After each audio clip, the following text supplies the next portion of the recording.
Stop recording again.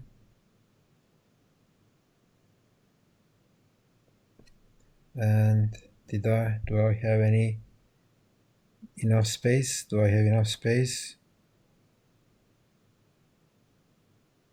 No, I don't have enough space. What happened? Do you guys know how to empty my trash can? Where is my trash can? This is my computer, and it's always on the desktop. Is it on the desktop? It is on the desktop? Yeah. Yes, you can see. Oh, okay. Here it is. Here it is.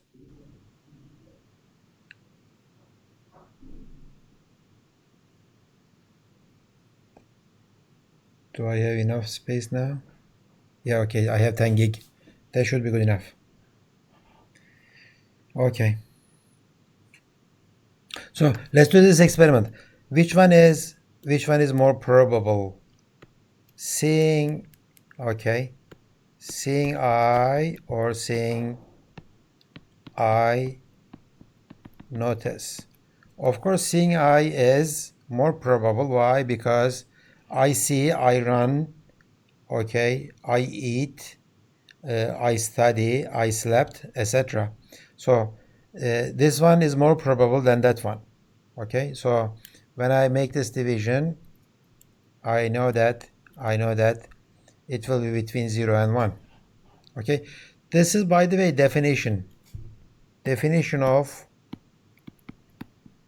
given B, what is the probability A is the definition. You will say that AB, conditional probability. Okay, definition of conditional probability. To calculate the probability of given B, the probability of A, then you would do this, and we are going to talk more about this later when we look at the chain rule. Okay, so how would I calculate this probability? Tell me, how would I calculate this probability? What is the probability of I? Interesting question. What is the probability of I?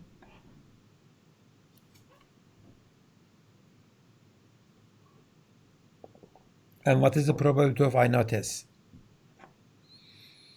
Well, I mean, it depends on your corpora, right? If we look at this Brown et al.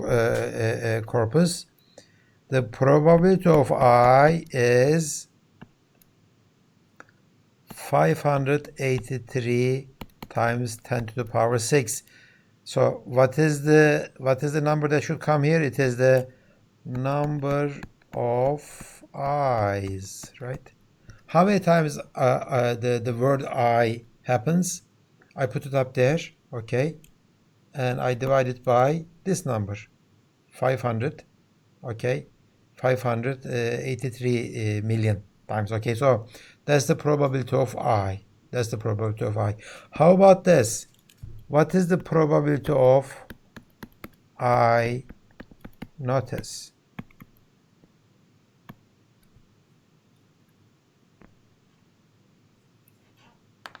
Murat, what you are saying is correct. So you can find this one too. What is the probability of I notice?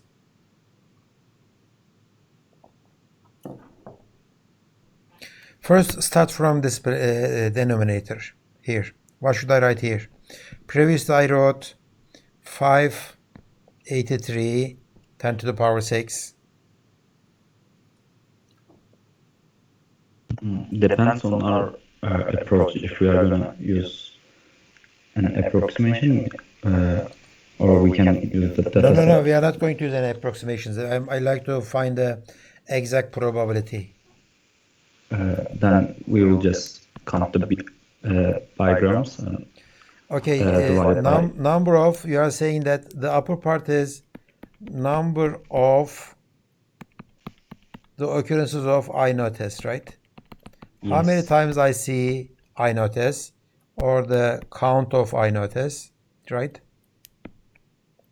Count of I notice. How about this part?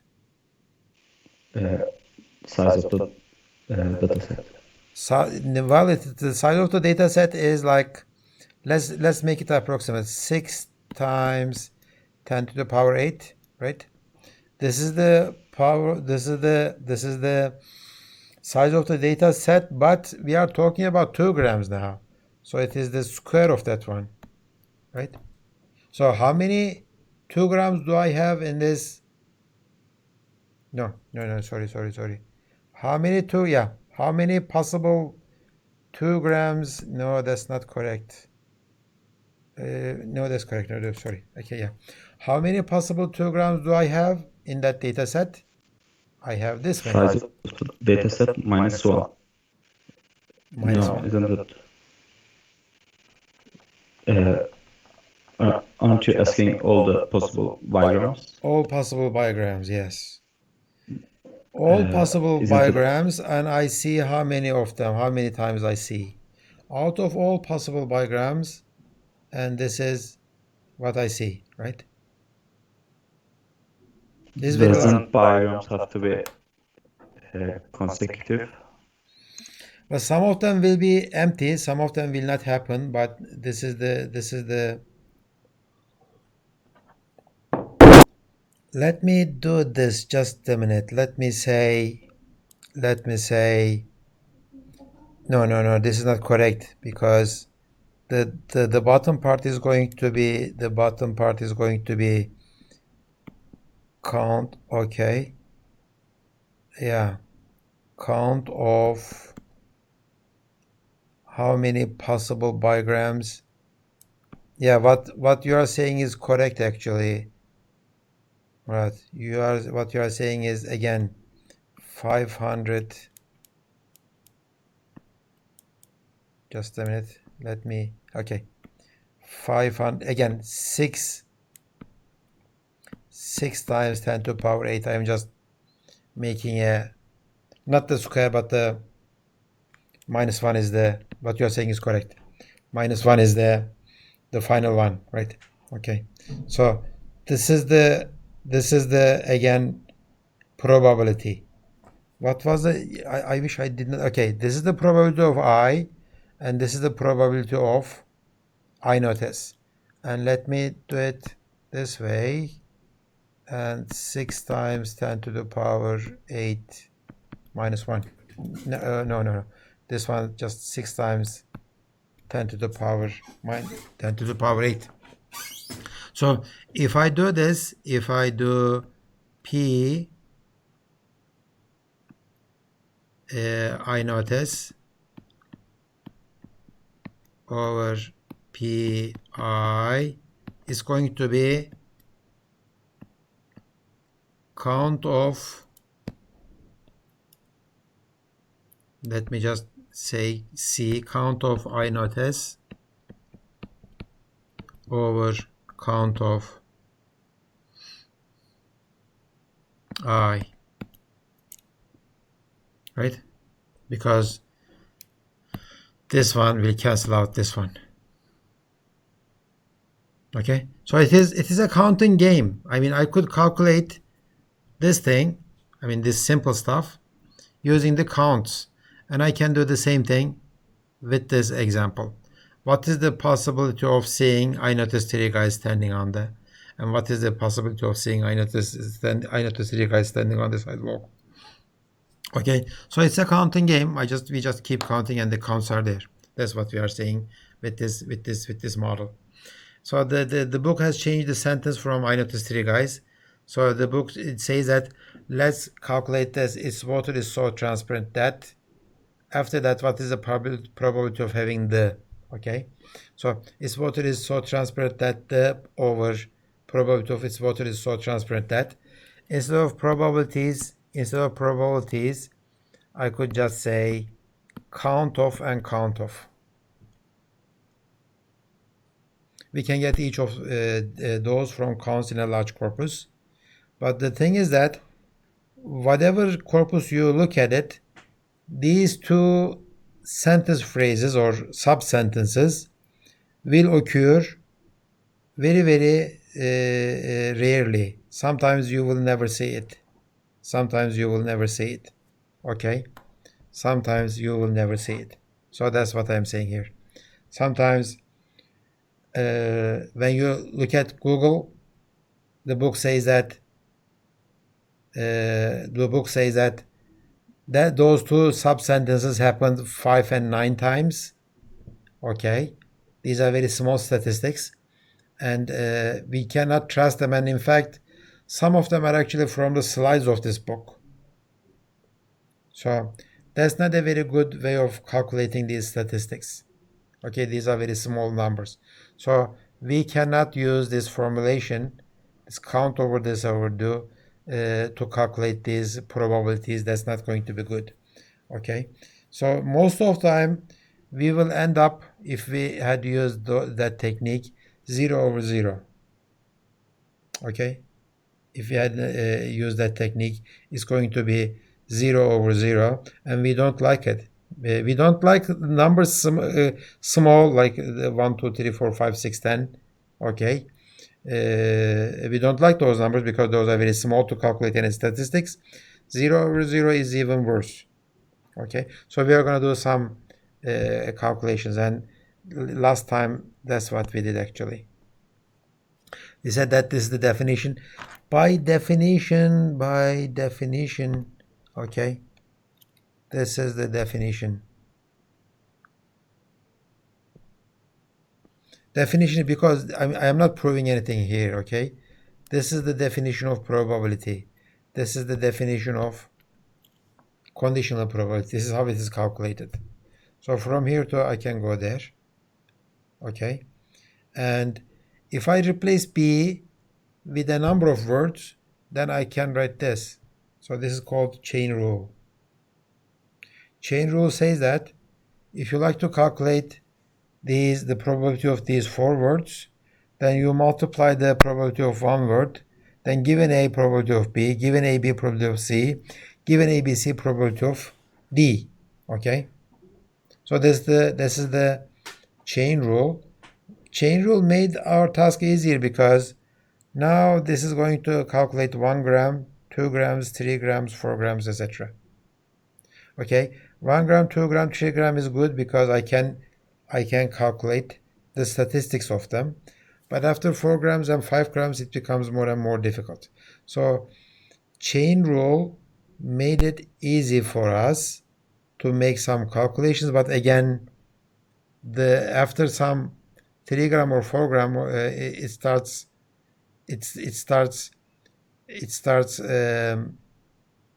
getting more and more difficult because I am running into the same problem.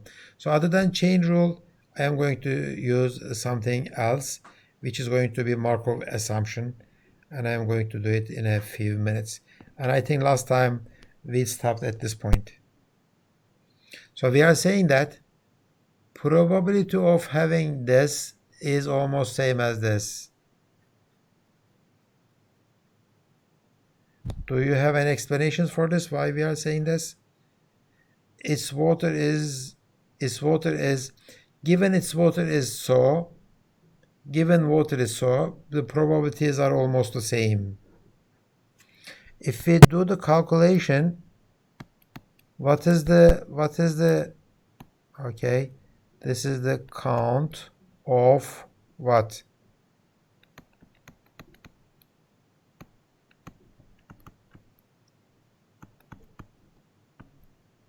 Over count of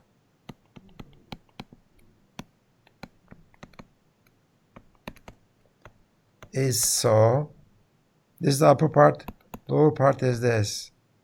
Count of water is, and count of water is so. We say that upper part, we say that this green box is equal to this green box. We may assume that these are equal. Okay, so it looks like whenever if somebody says that its water is okay, doesn't matter what is at the beginning, it's or not, these should be the same. We are just getting rid of the beginning its word. Okay, the important thing here is that water is important, its is not that important. That's the assumption. This is called Markov assumption.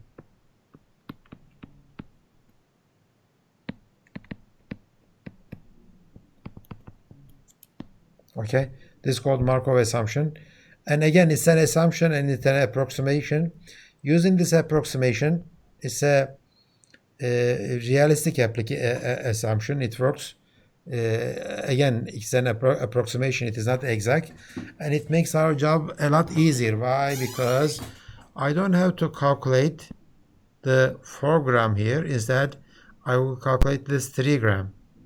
And for the 3 grams, I have my own data set. And data set will be good enough for me to calculate the 3 grams instead of the 4 grams or 5 grams or 6 grams. That's going to be the case. Okay.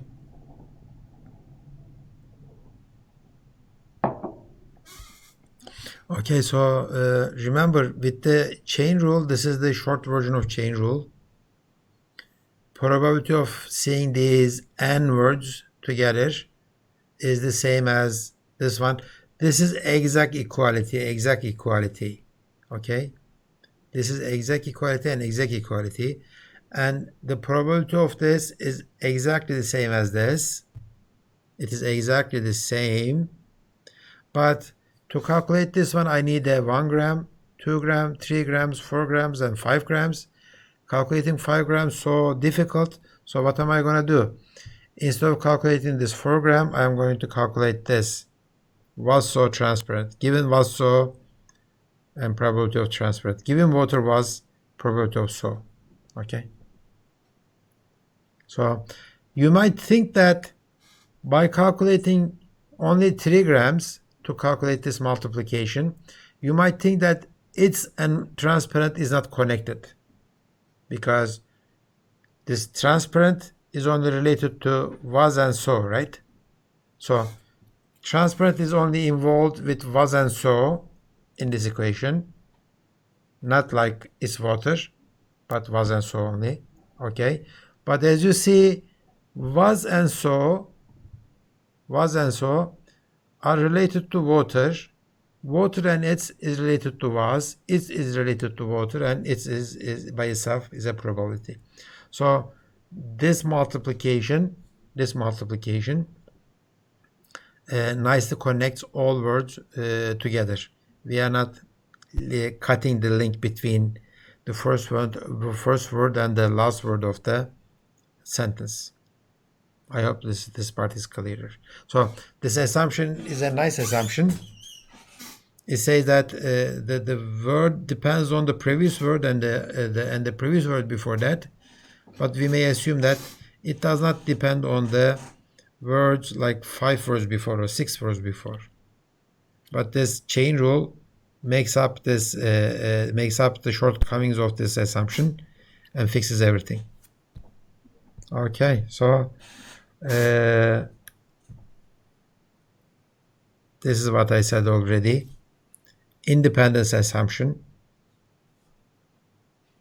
There are very classic examples of independence, and independence is a very powerful statistical reasoning.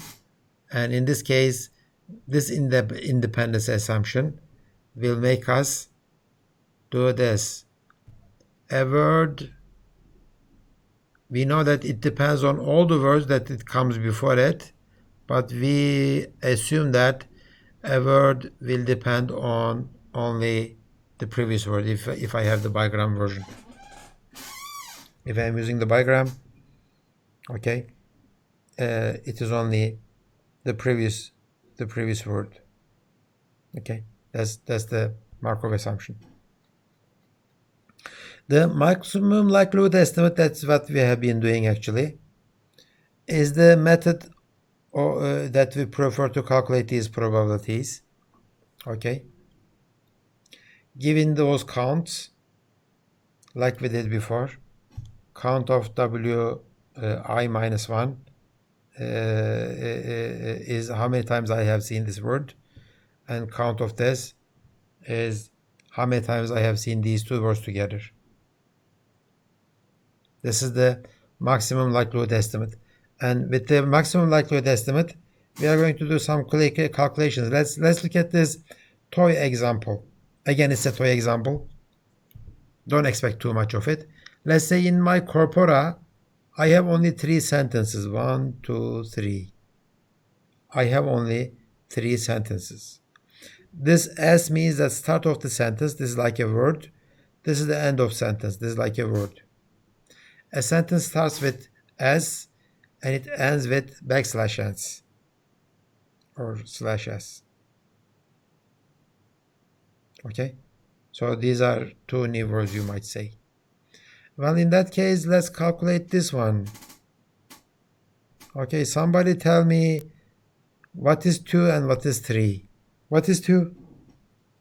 Or what is 3? What is 3? Tell me what 3 is in this equation here.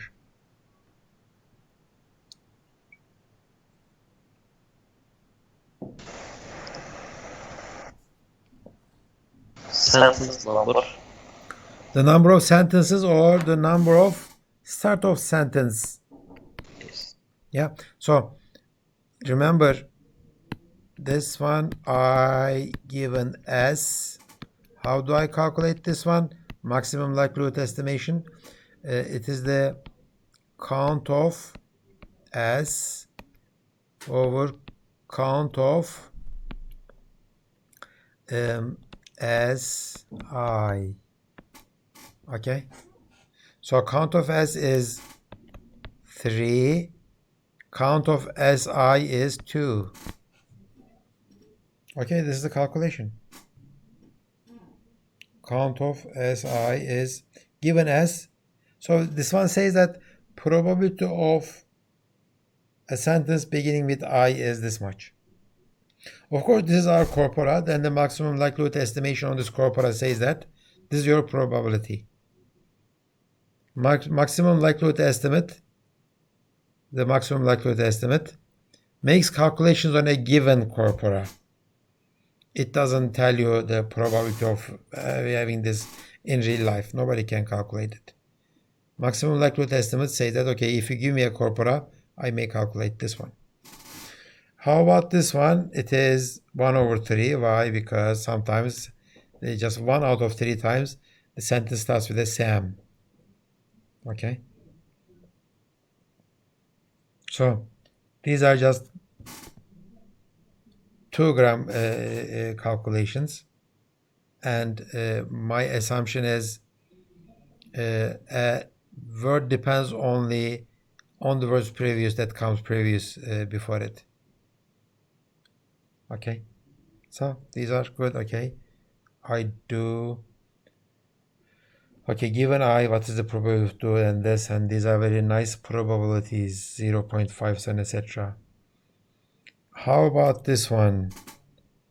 P given I, what is the probability of like?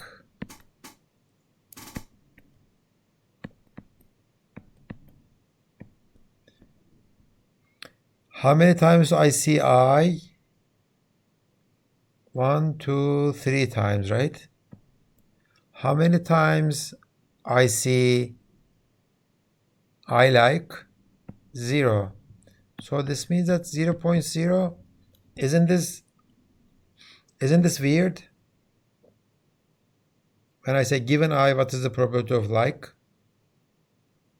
I like is a nice sentence, right? I mean, it could be a nice 2-gram. But since I did not see I like, this 2-gram of I like in this corpora, I will have to say maximum likelihood estimation says that is probability of 0.0. So it looks like there is a problem here. Maximum likelihood estimation depends too much on the corpora, and it eliminates some of the probabilities. And we will come back to this one. We will come back to this problem. You might say that this is a very simple corpora. If I have a large corpora like the Google, okay, you may not see this problem. Yeah, that's true, but the problem still will be there. Some of the possible n-grams may not happen in my corpora, okay? But still, I should assign a probability, non-zero probability to those kind of n-grams. And we will come to this problem later. Okay, so this is the formal definition of maximum likelihood estimate. It is the estimate that maximizes the likelihood of a training set T given the model M. Okay. It's the estimate that maximizes the likelihood of training set T. Okay. So this is my training set. It maximizes these model parameters on the set. That's the maximum likelihood estimation. I mean, if you don't have anything, this works the best. Okay. Suppose Chinese, the word Chinese, okay, occurs 400 times in the brown corpus. Remember that 580 million word corpus, brown corpus. Okay. If it happens 400 times, and then the MLE estimate of this one is 400 over... Okay, where does this number come from? 1 million?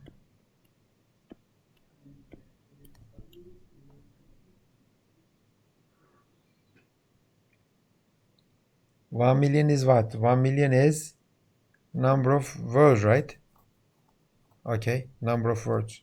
So 0.004 is the MLE estimate of the word Chinese in brown corpora. The same estimate could be different for the Google corpora. So MLE depends very much on the corpora that you are using. This is the point that we are making now. Okay, so let's look at a little bit more complicated corpora.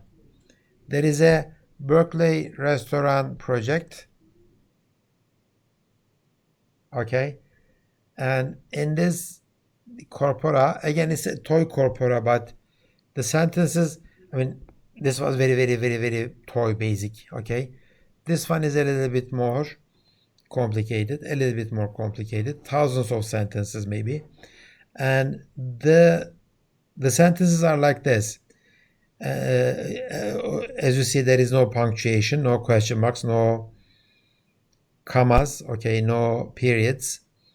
Okay, can you tell me about any good Cantonese restaurants close by? Okay, tell me about this. I am looking for a good place to eat breakfast, etc. These are the sentences, and I think there are 9,000 sentences, and these are my bigrams for some of the words. Okay, I want happened 827 times. I want happened that many times. Okay, want to happen this many times. See, some of the bigrams are happening a lot. Very popular. To eat happens a lot. Okay, Chinese food happens a lot. To spend happens a lot, right? But some things do not happen. For example,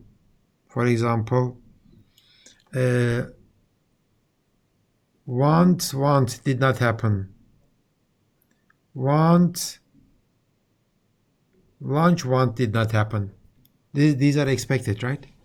Lunch want, because lunch want, people don't, I mean, in English, verbs come before the nouns. You would say want lunch, not lunch want. Okay, so zeros are good. So this is capturing lots of stuff actually. After to, what do you expect? A verb, right? To eat and to spend happens a lot. But we use to as a preposition to Chinese, to lunch, to food, etc. That happens too. So this statistics is interesting. It is capturing lots of stuff, and we are going to see it. So these are the counts, and these are the probabilities. Of course, to calculate the probabilities, I need the counts, right? I need the counts. How many times this happened and how many times that happened, and using those counts, I can calculate these probabilities. Some of them are very, very small. Some of them are just 0. Some of them are large. 1, 2 is very large. Okay, these are bigram probabilities. Good, okay. So let's use this idea to calculate the probability of this sentence. I want English food. Start of the sentence, end of the sentence. And our chain rule says that it is not like that actually. This is just an approximation. The correct one is it shouldn't be food and s. It should be p backslash s given I want English food. It should have been this, but since we are using the Markov assumption, I reduced it to this one. Okay, so multiply. Oh, there is something wrong with this picture actually. Tell me what's wrong. This they didn't write it correctly. First of all, it shouldn't be equal to. It should be almost equal to. That's one thing. The other thing is that there is a mistake with the formulation. Even with the Markov assumption, there is a problem with this formula. Sir, it is probability of S, start of sentences. Yes, I should have probability of S. Remember the chain rule? Chain rule says that P A B C D is equal to PA times P given A probability of B, P given AB probability of C, and P given A, B, C probability of D, right? This is the chain rule. Don't forget this one. Don't forget that one. Since we are using the Markov assumption, I got rid of this BC, got rid of BC, I got rid of this B, and this one stays and this one stays. So, this is a very small probability, right? What am I going to do with this probability? 0.000031. It's a very small probability. Why is it so small? This is a very nice sentence. I want English food. Why is it so small? Oh, I am out of time. Let's take 10 minutes of break. When we call back, okay, when we come back at 14:33, why so small? I'm going to ask you this question and you're going to answer me, okay?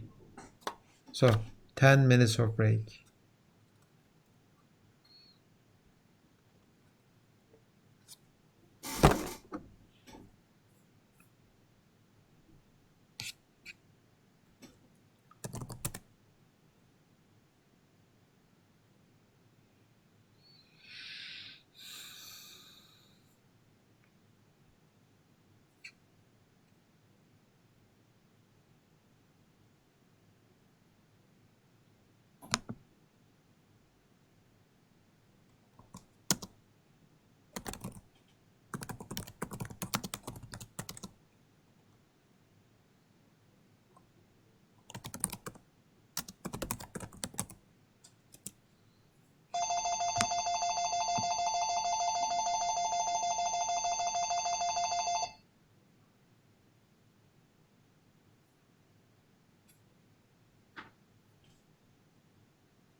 Karar verdin mi?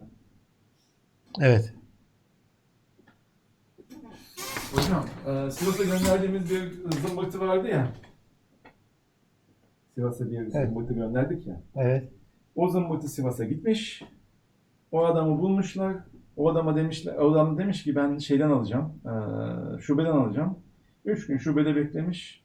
3 gün sonra şeyi geri göndermişler. Ben de yırtın atın dedim. Yok hocam, ona haber verelim ya. Hayret bir şey ya. Yok ya, yırtın atın demeseydin hocam ya. Ne vardı ki onun içinde? Bir şey yoktu ki. Orada print out aldık, imzaladık. Hayır, imzaladığımız belgeler vardı. Tamam, yazsın, aslında. Ne yapalım? Söyleyelim, almadılar diyeyim ben adamı. Yani geri geldi. Benden para istiyordu. Ben niye para vereyim?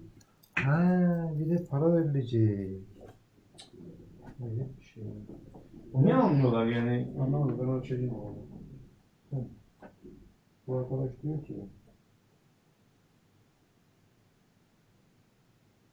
Ege Üniversitesi'nden almış. Bu adama danışmanı okey diyorsa okey değil. Danışmanına sordum ben. Danışmanı kim? İdem Hoca okey dedi mi? İdem Hoca okey diyorsa almaz. bu yalnız hangisi acaba bu? Yani niye discrete matematiği CC'de geçmişti.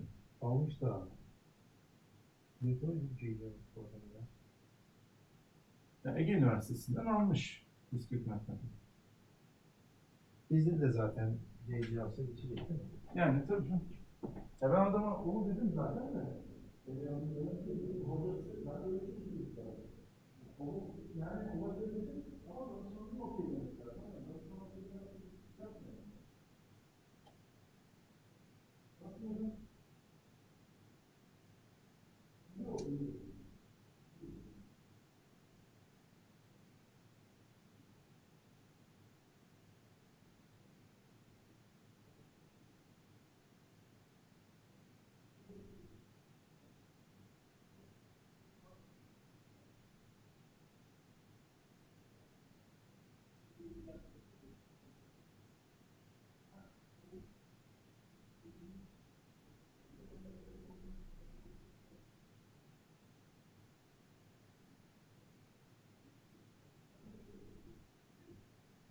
ya çok da böyle ya.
Benim zaten hastanede çalışıyordu. Hastanede çalıştığı için bu ilk yapmadı.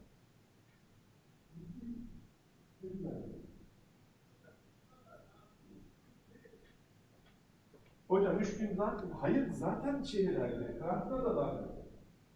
Karantinada oldukları değil.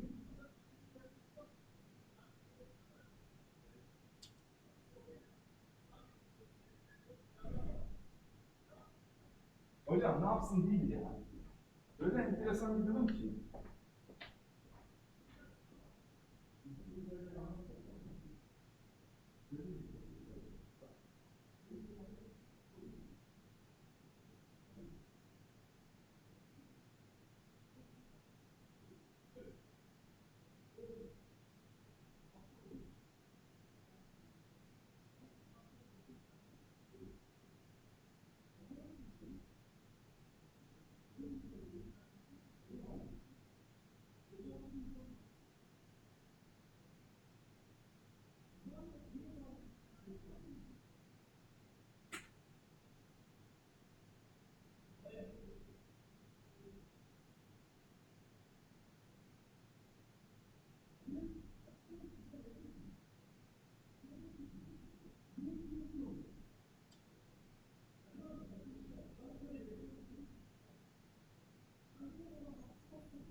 Okay, time is up. So, why is this the probability for this sentence? Okay, time is up. So, why the probability of this sentence is so low? Tell me why.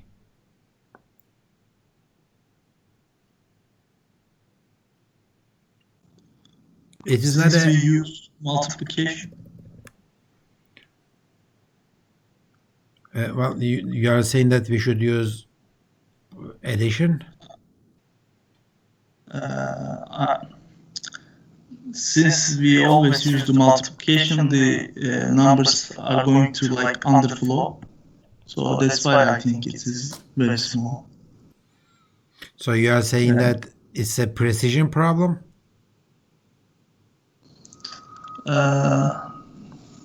Maybe. I don't know. No, I mean, Maybe we can use addition by using another operation.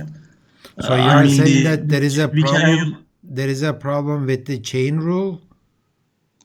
I'm not saying the problem is the chain rule, but I'm saying this is kind of an underflow, and we can use like logarithmic operation, and we can get the multiplication and convert them to addition operation. But you are So not telling me maybe what that- you are not telling me what problem you are solving. I mean, all I did was I just multiplied this number with this number, and these are not very small numbers. These are nicely large numbers, and when I multiply them, my solution, my final product is exact. I mean, I did not do any approximation with this.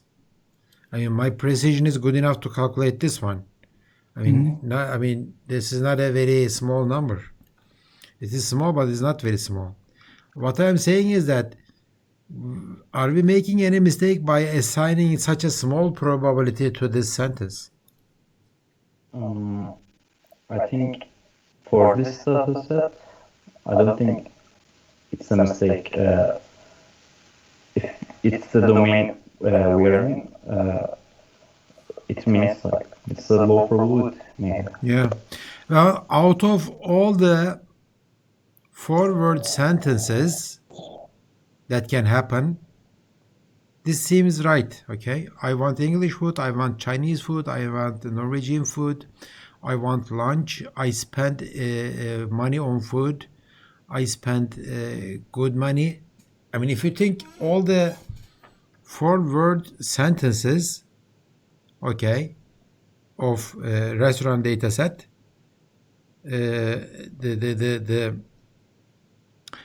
it should be, I mean, it should come no surprise, because probabilities of all the sentences should add up to, okay, from sentence from 0 to sentence from n, probabilities of all sentences, which is like infinite of them, all of them should add up to 1.0, right? If this is the case, then this is not a small number. Okay, this is a very nice number. Okay, Maybe compare it with forwards. Always we can compare it with forward possibilities. Okay. So we don't actually use this number to make a decision. We just compare it. Okay, we just compare it. I like to compare probability of I want English food, and I like to compare it with probability of I want food. Okay, if I do this, and I will see that the probability of second one will be much smaller than the probability of the first one, right? So I want English food is a much better English sentence than I want food. Okay, so this is how we are going to use our models. This is how we're going to use our models. Good. Then the one thing that we notice with the statistics is this: the larger bigrams are actually telling us some stuff. let's say, like this is slide 32. Let me go to the beginning. Okay.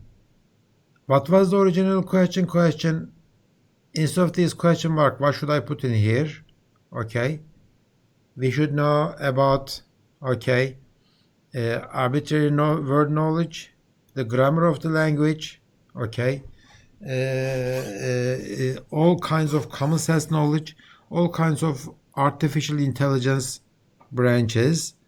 But when we look at this, just simple bigrams, they say that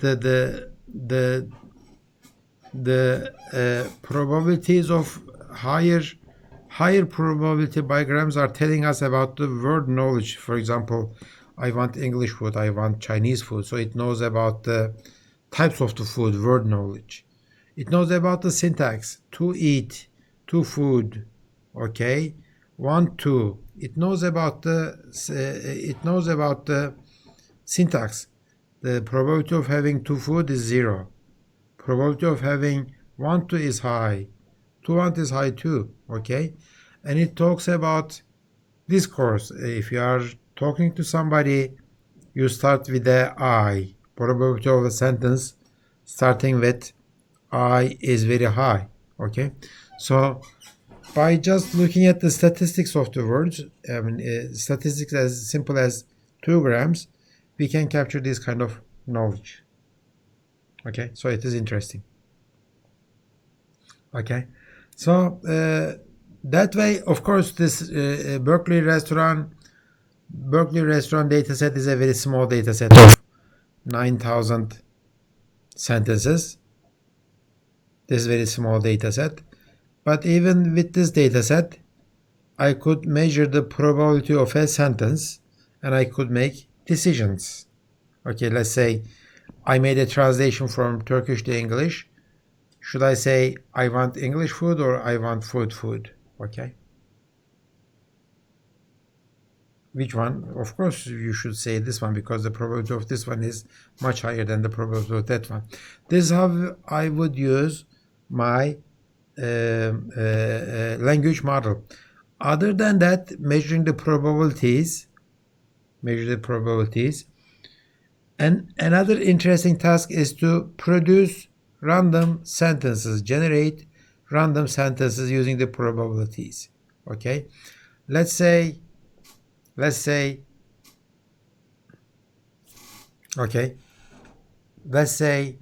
I like to produce a sentence using the probabilities that I have learned from the Berkeley restaurant data set.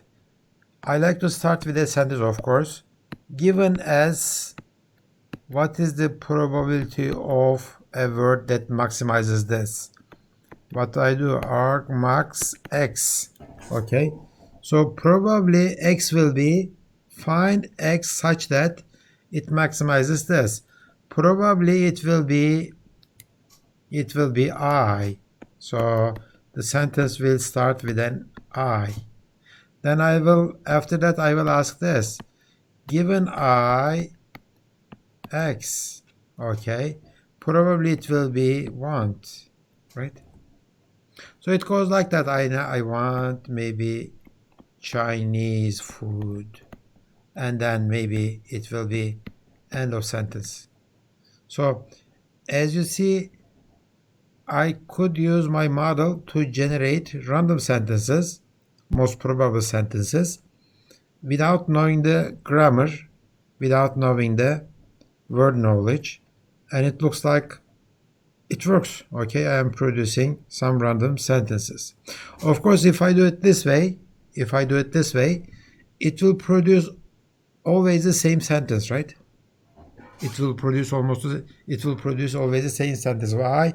Because I am always picking the word X that maximizes this, and after that I am choosing the word X that maximizes that, and etc. So how would you change this? I like to produce random sentences every time it changes.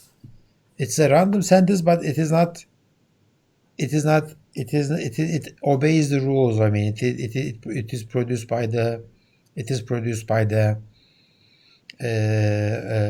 model. So how would you change this algorithm? Instead of picking the maximum probability, what would you do?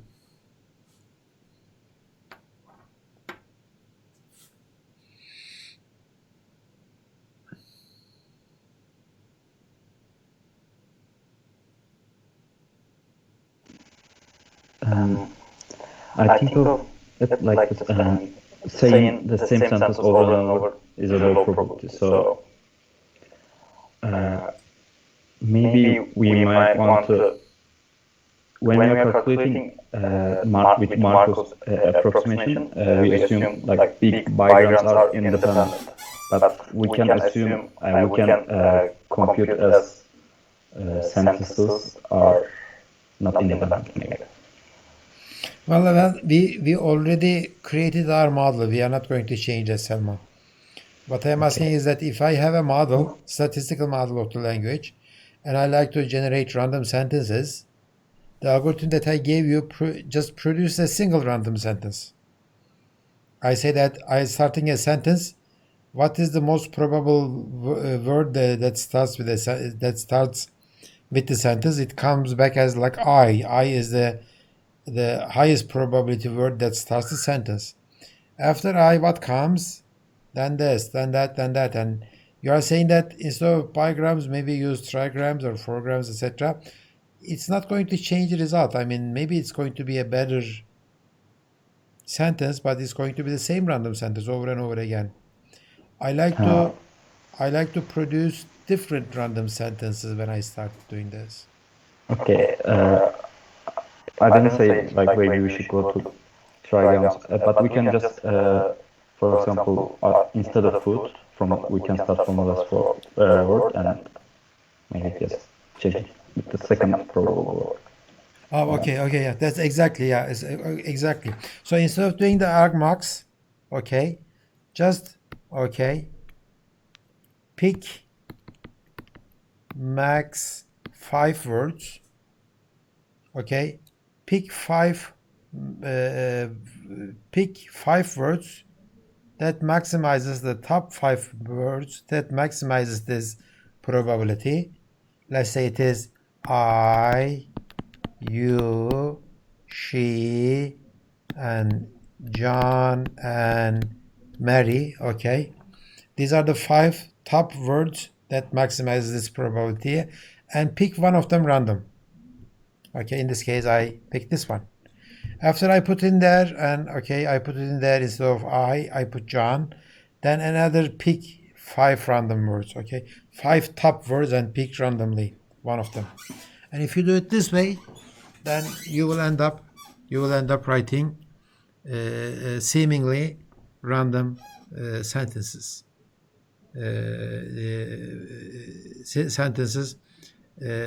From which the model was derived, and that's a technique suggested by Shannon, the information theory guy, and he used it, and it's like this. Okay, pick a random diagram according to its probability, top 5, okay, maybe. Then after that, it goes until you see this end of sentence sign. When you see the end of sentence sign, you don't continue anymore. Okay, it was like, I want to eat Chinese food. Of course, this is using bigrams. I could have used unigrams or 1 grams. 1 grams, it just picks random words, but highly probable random words. Okay, and it doesn't connect sentence the grams together. Okay, using this technique, people have used Shakespeare, the Shakespeare poet and the author, Shakespeare, to train their model instead of the Berkeley restaurant dataset or the stupid SAM-IM dataset. They use the Shakespeare dataset. All of the text produced by Shakespeare, okay, to train data set, to train their model, and after that, using the unigrams, bigrams, and trigrams and quadrigrams, like 1 gram, 2 gram, 3 gram, and 4 gram, to produce these random sentences. Okay, the unigram doesn't make much sense. I mean, there is no sentence structure. You might have a sentence like which, but you cannot have a sentence like which. This doesn't make any sense. Every enter now severally so let. So because it is unigram, with the unigrams, what you are doing is you just picking words one by one without looking at the previous word. Okay, that's not a good thing. But when it comes to bigram, we are going to do this. Pick a word that might come after that word. Okay, highly good. So this looks better, but again, follow. Just a single sentence doesn't make much sense. So if we are doing this not with unigrams or bigrams or trigrams, let's do that with quadrigrams. It looks like, look at the sentence. Will you not tell me who I am? And question mark. See? King Harry, what? I will go seek the traitor Gloucester. You'll see the sentences look grammatically okay. It almost makes sense because this is Shakespeare. I don't understand the Shakespeare stuff.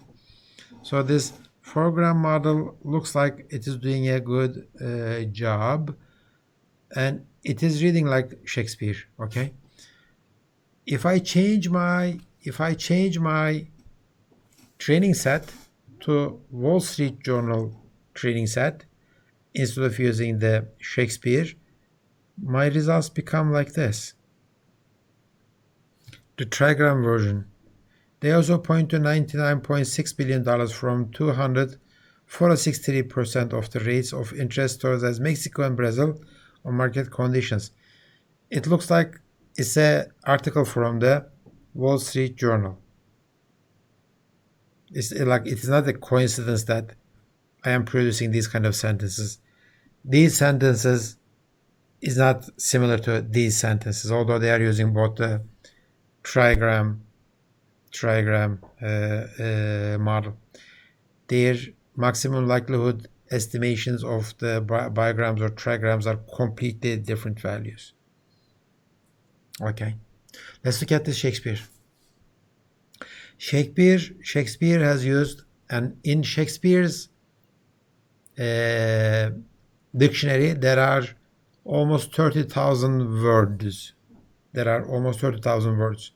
And he used almost 900,000 tokens. Okay, 900,000 tokens. So if I have total of almost 30,000 words in my dictionary, okay, this is the number of possible bigrams. 844 million possible bigrams out of this one. It's like 30,000 times 30,000, 900 million. So this is the exact number. But Shakespeare only used 300,000 bigrams out of these. That means that 99.96 of all possible bigrams were never seen. Shakespeare did not use them. It is either not possible because of the language grammar, or it is not possible because it doesn't happen in the real world, or it was possible but Shakespeare did not use it. Okay, so if you like to calculate bigrams, how many bigrams are there in the Shakespeare world? There are almost 900 million possible bigrams, but only 300,000 of them are used. Okay, only 300,000 of them are used. So this situation is even worse with the trigrams and fourgrams. Okay, with the fourgrams, okay, 99.9999999% of the possible programs is empty. Shakespeare never used them. Maybe it is not possible. Maybe they are very, very rare. So calculating n-grams and filling in tables is not an easy thing. You need large amounts of data. You need a very large space, okay? And one of the problems with this data is most of the space will be empty. Remember our restaurant data set? These are just 1, 2, 3, 4, 5, 6, 7, 8 words. Okay, this is 8 times 8 matrix because number of words is just 8. And most of them are empty. And these are very popular words. These are very frequently used words. But if I had, let's say, instead of 8, let's say if I had 1,000 words, so the size of this table becomes 1,000,000 because 1,000 times 1,000 is 1,000,000. There will be 1,000,000 entries in this table, and most of the 1,000,000 entries will be empty. Okay? Good. So, with the Shakespeare, as I said, and any other, with any other corpora, the problem is many of them will be empty. Okay, good. Any questions so far? Any questions so far? So the problem with Turkish n-gram calculation is with English, since inflectional morphology is so simple. I mean, this months, lemma is month, the is there, my is there, and is a issue. So if I look up these words in a dictionary, I will find almost all of them. I cannot find months, but instead of months, I can find month, right? Last is in the dictionary, December is in the dictionary, true is in the dictionary, the way preserved the Hudson Corporation, Tyler would seem to complete the major central planners maybe. So only this one, planners and months. So only a few words may not be in the dictionary. The rest of them are in the dictionary. So counting is easy for English. But if you like to do the counting with a language like Turkish, if I go to, for example, a Turkish website like this one, our departmental page, you are gonna see that most of the words will not be okay. Gebze will be in the dictionary. Technique is there. Üniversitesi is not in the dictionary because üniversite is in the dictionary but not üniversitesi. Bilgisayar is there. Mühendisliği, no, it is not. Bölümü is not. Bir is there. İhtisas is there. Üniversitesi is not. Vizyonuyla. As you see, çağın is not there. Gereklerini is not.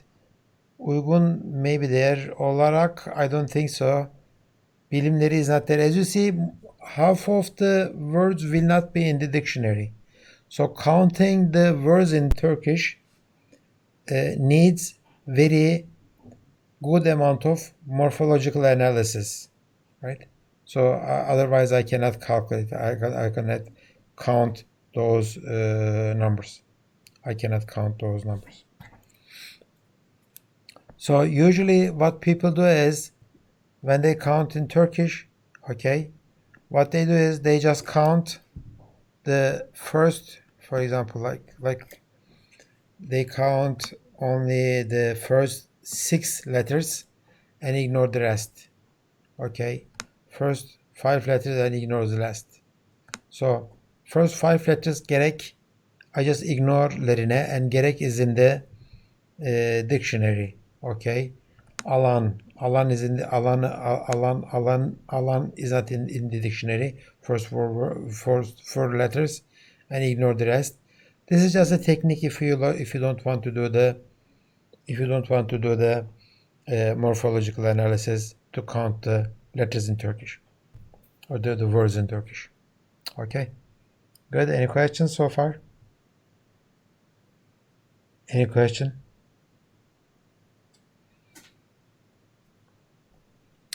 Okay, let's say we have a very nice model of Turkish or English using this idea, bigrams or trigrams or fourgrams, doesn't matter.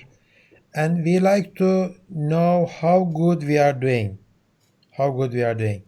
I mean, can we measure our performance in terms of numbers?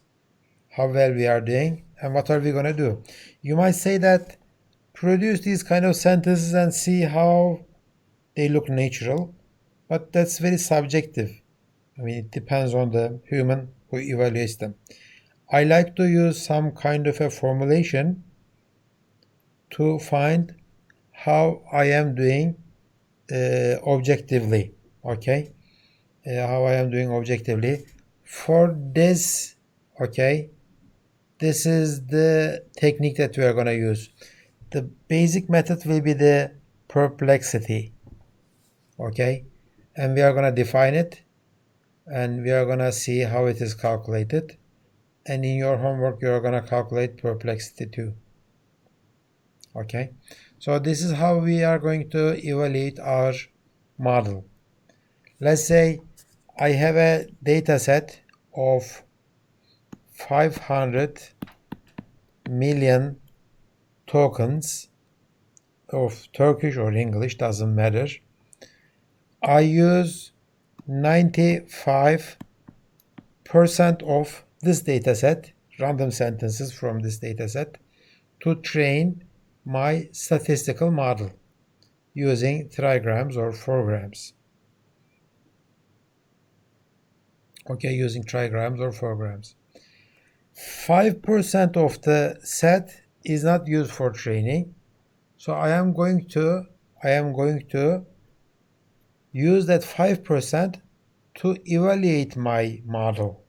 Okay, and for that one, again, I am going to use the perplexity. You might say that use this 5% to calculate the probability of the sentences. Okay, well, this might sound like a nice idea, but it is not. Those numbers will be very, very small. Okay, those numbers will be maybe 1 times 10 to the power 12. Doesn't make much sense. Okay, doesn't make much sense. So what am I gonna do? They invented this concept, perplexity. Again, it is from Shannon. Shannon did not invent this for natural language processing tasks. He invented this for measuring the information amount. Okay, and we are gonna do the same thing. Okay, and it will come in a few minutes. But before that, maybe we should talk about these unknown words. Remember what we said about Shakespeare? In Shakespeare's world, there are total of almost 30,000 words in the dictionary, right? But not all the words that we use are in the dictionary. Sometimes there are unknown words, like the names of the towns or names of the people, or sometimes some technology-based words, or sometimes made-up words. Sometimes we see that word and even though we don't know about that word, we just ignore it, okay? So these are unknown words. So how are we going to count the unknown words? There are many methods. This method that I am going to talk about is just one of them. It is one of the most simple and most effective ones. Okay, so with an open vocabulary task, what I mean by open vocabulary, the words doesn't have to be in the dictionary. From time to time, the words are being added. Okay, so we make a new token named unknown, UNK, unknown. Okay, if I have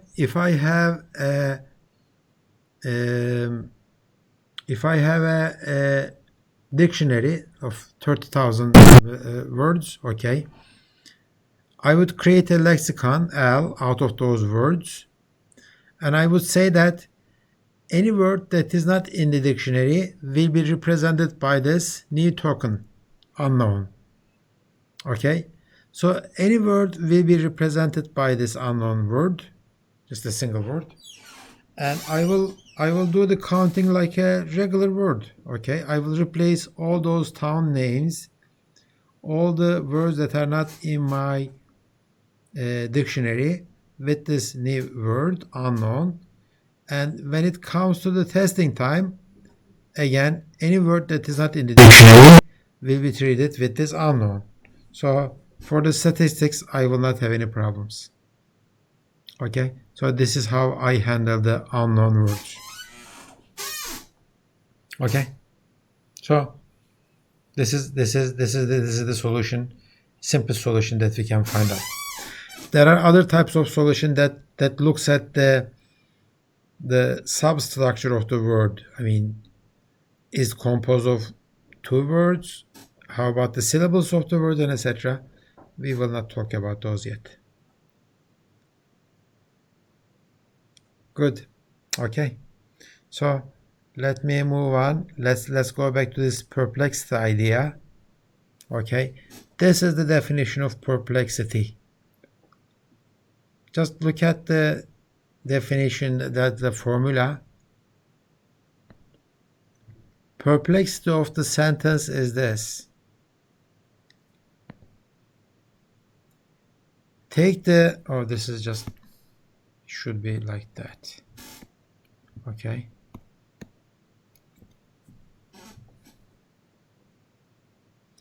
Given a sentence of n words, okay, calculate its probability, and we like this probability to be high, right? To be close to 1, and divide it by 1. So this could be at most 1. If this is 1, this could be at most 1. If it is very small number, this is going to be a large number. And take the nth root of this number. Nth root of this number. So smaller the perplexity, better the probability of that sentence. Okay, perplexity is the probability of the test set, normalized by the number of words. Okay, I don't want to see this nth root. It talks about the number of words in it, right? Number of words in it. So it is normalized by the number of words inside the sentence. That way we are not penalizing long sentences. Okay, long sentences will have a smaller probability. This number will be high then, and we are taking an nth root of the root of degree n of the final thing. Okay. So minimizing perplexity is the same as maximizing probability.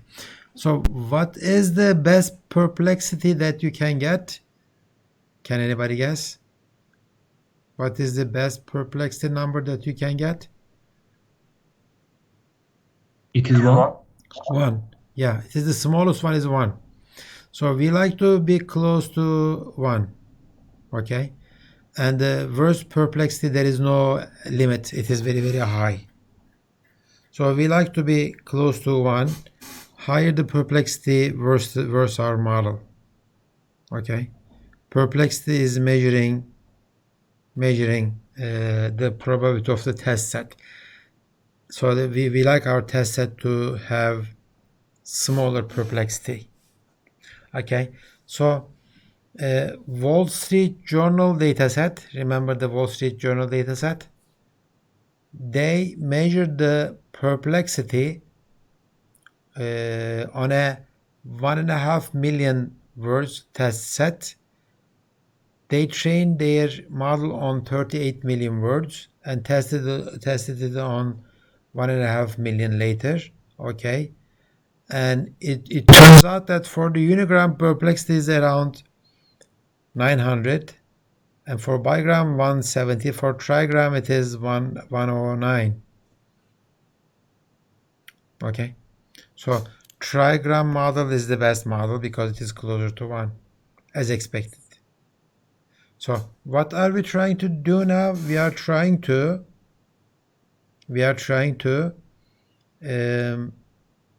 evaluate the model that we have developed. Is the good model or bad model? So this perplexity is a nice way of making that evaluation, and it looks like it captures the idea, because I know that the unigram is not a very good way of forming a statistical model for the data set. Bigram is next and trigram is next. So let's say, okay, let's do this. 1 gram, okay, 2 gram, okay, let me try to draw this myself. Okay, these are the grams, this is the perplexity. It looks like this 1 gram, 2 grams, 3, 4, 5, 6, 7.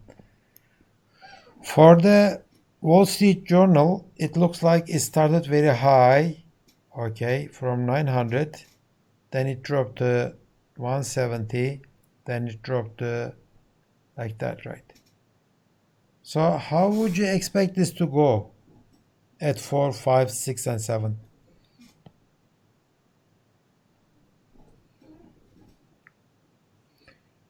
Should it drop all the time, like this blue, until it's 1, or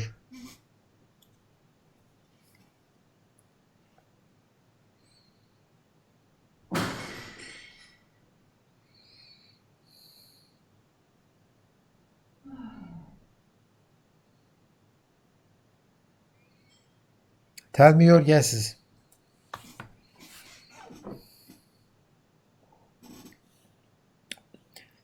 My tea turned into an iced tea. Let me go get some hot tea, and when I come back I need my answer.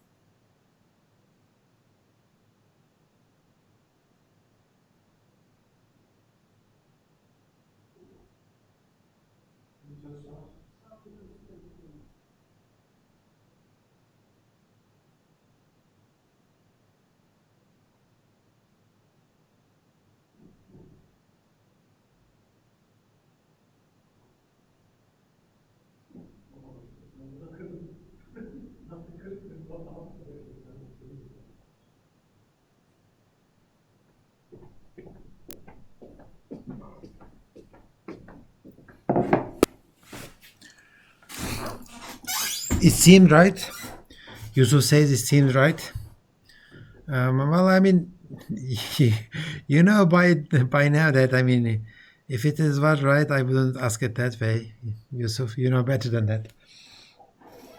Theoretically, if I have enough data to train my 4 grams, 5 grams, and 6 grams, yeah, that would be right. But remember the Shakespeare, 99.996% of 2 grams are empty, right? So the 3 grams and 4 grams are even worse. So usually there is no data to calculate the 4 grams and 5 grams and 6 grams, okay? So what you are calculating is statistically very, very problematic. So what you end up with is usually for stuff like that, and it becomes worse. Doesn't work. I mean, theoretically it is the blue. if you have enough data and if you have memory. But in practice, you're going to max out around 4. 5 and 6 becomes problematic. Remember the Google dataset? Google dataset is the largest English dataset available, and they could do at most 5 grams. They couldn't do 6 grams. 6 grams was too much. Okay. For languages like Turkish, even 4 grams is too much. I cannot calculate in a healthy way the 4 grams of the language. It is difficult. Okay. So Can I add something? sure. I also thought maybe it was dependent on the average count of word count of each sentence, because maybe there might be no sentence with more than 15 words in that dataset. Well, usually, I mean, I say that, okay, when I say probability of, I could say this. 8 food, end of sentence, and sentence I, right? This is, I could test this kind of stuff too. So I don't have to cut my probability calculations between the sentences. I can continue calculating the sentences. Okay? Good. So lower perplexity means a better model. Usually if you have a good model, perplexity is around 30. Okay? 30, 20. Okay? These are good perplexity numbers. These are good perplexity numbers. If you have a perfect model, your perplexity is going to be 1. Your perplexity is going to be 1. You could interpret the meaning of perplexity as this.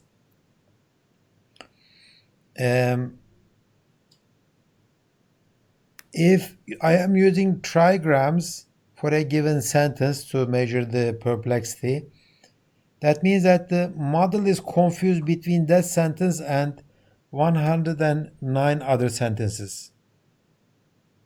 Okay?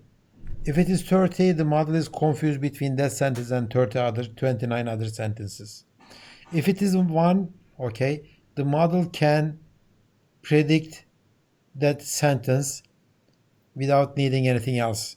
So 1 is not possible, because when you say 1, all the 5 long sentences will be the same. That's what the model says. Okay. So it looks like maybe you may say this. Okay. Given a sentence W1 to Wn, okay, I gave you all of the words, and there is a word here K. If perplexity is 1, then I definitely know what word is this. If perplexity is 30, there are 30 possible ways to fill in for this word. Okay, so and as I know, if I remove, let's say, if I remove this word from the sentence in English, I could find at least 4 or 5 different words to fill in that word. Okay, so on my human mind, my English perplexity is maybe 10 or something like that for that word only.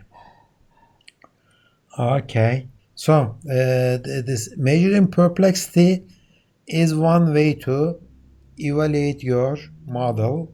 That's one way to evaluate your model, but that's not a very good evaluation method, because you are doing some training, then you are doing some testing on the same data set. Even though you are not using the same sentences to test your model, okay, those sentences come from the same data set. Okay, we don't like it that much. So the best way to evaluate an n-gram model is to use extrinsic evaluation.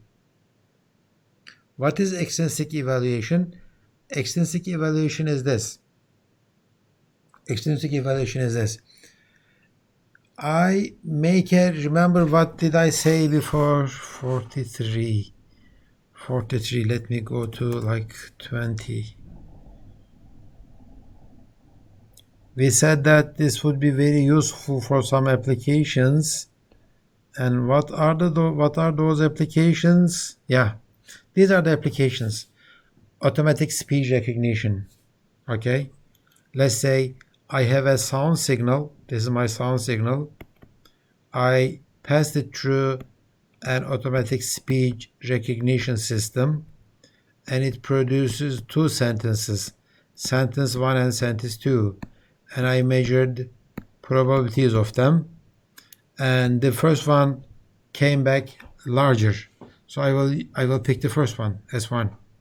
Okay, this is the model that I'm using for automatic speech recognition. So this extrinsic evaluation says that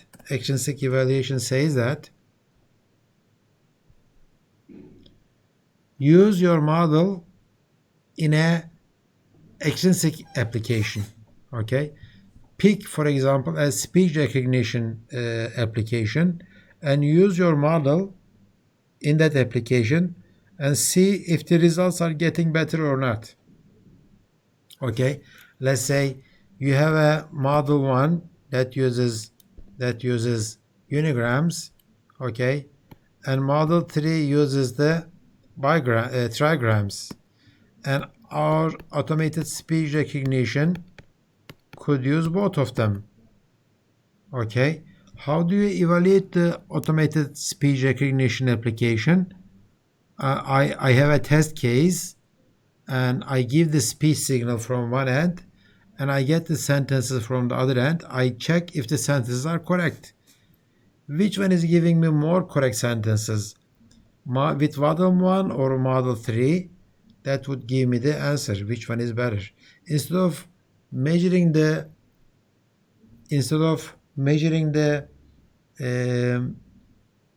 perplexity, okay, although the perplexity has some meaning to it, I am not relying on this number. I am relying on the numbers from the exact application itself. This is called extrinsic evaluation. This is the best way to evaluate your model. Okay, but it is again difficult. It is not that easy, and there are some problems with it, like I need lots of data, it's time consuming, and etc. Okay, let's take 10 minutes of break. Let's be here around 15:33. When we come back, we will continue with our discussion about evaluation.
Limon geldi de gözüküyor.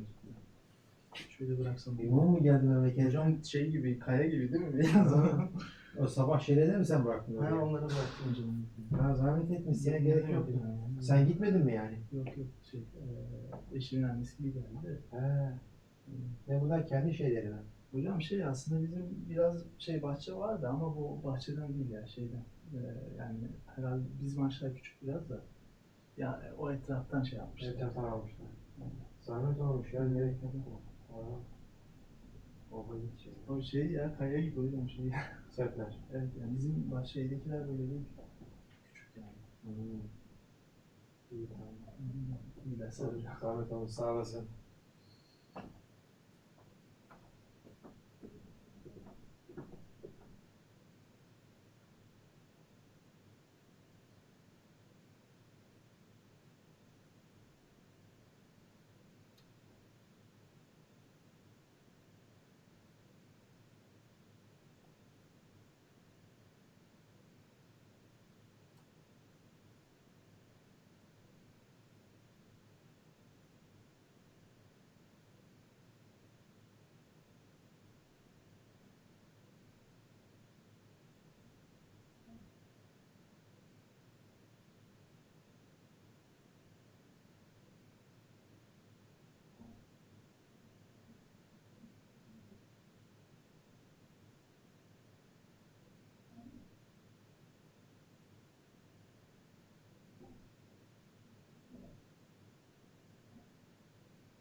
Okay.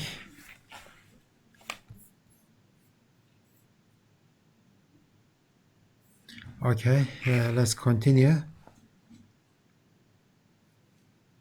Extrinsic evaluation is something that we like, but it is time consuming and it could take days to run an experiment.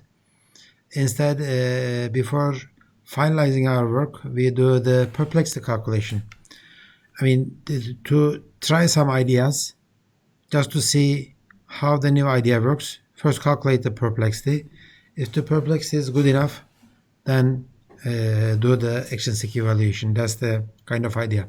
But most of the time, you're going to see perplexity numbers coming from different papers, and they are going to compare their perplexities between the systems.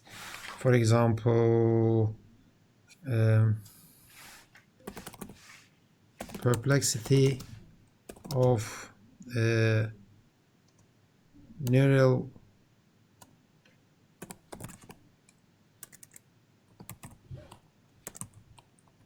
language model versus statistical. When you say perplexity, I think I'm going to get some images. Oh, okay. I'm trying to find some examples to compare the perplexity of different models.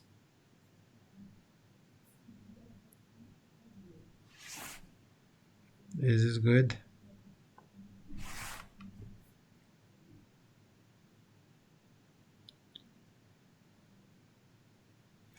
Okay. Just, oh, yes, good, okay. Trying to compare different language models. So at the end of the paper, you're gonna see some graphs. Yeah.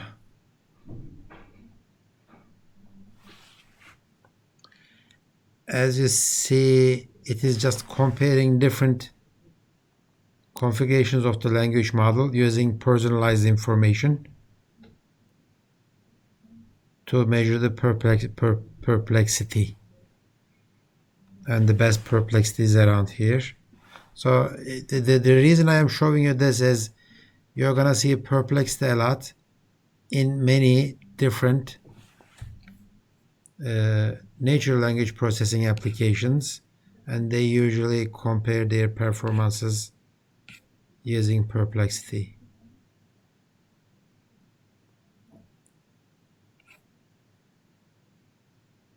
Okay, is this again another perplexity example? LSTMs and KN3, lower the number,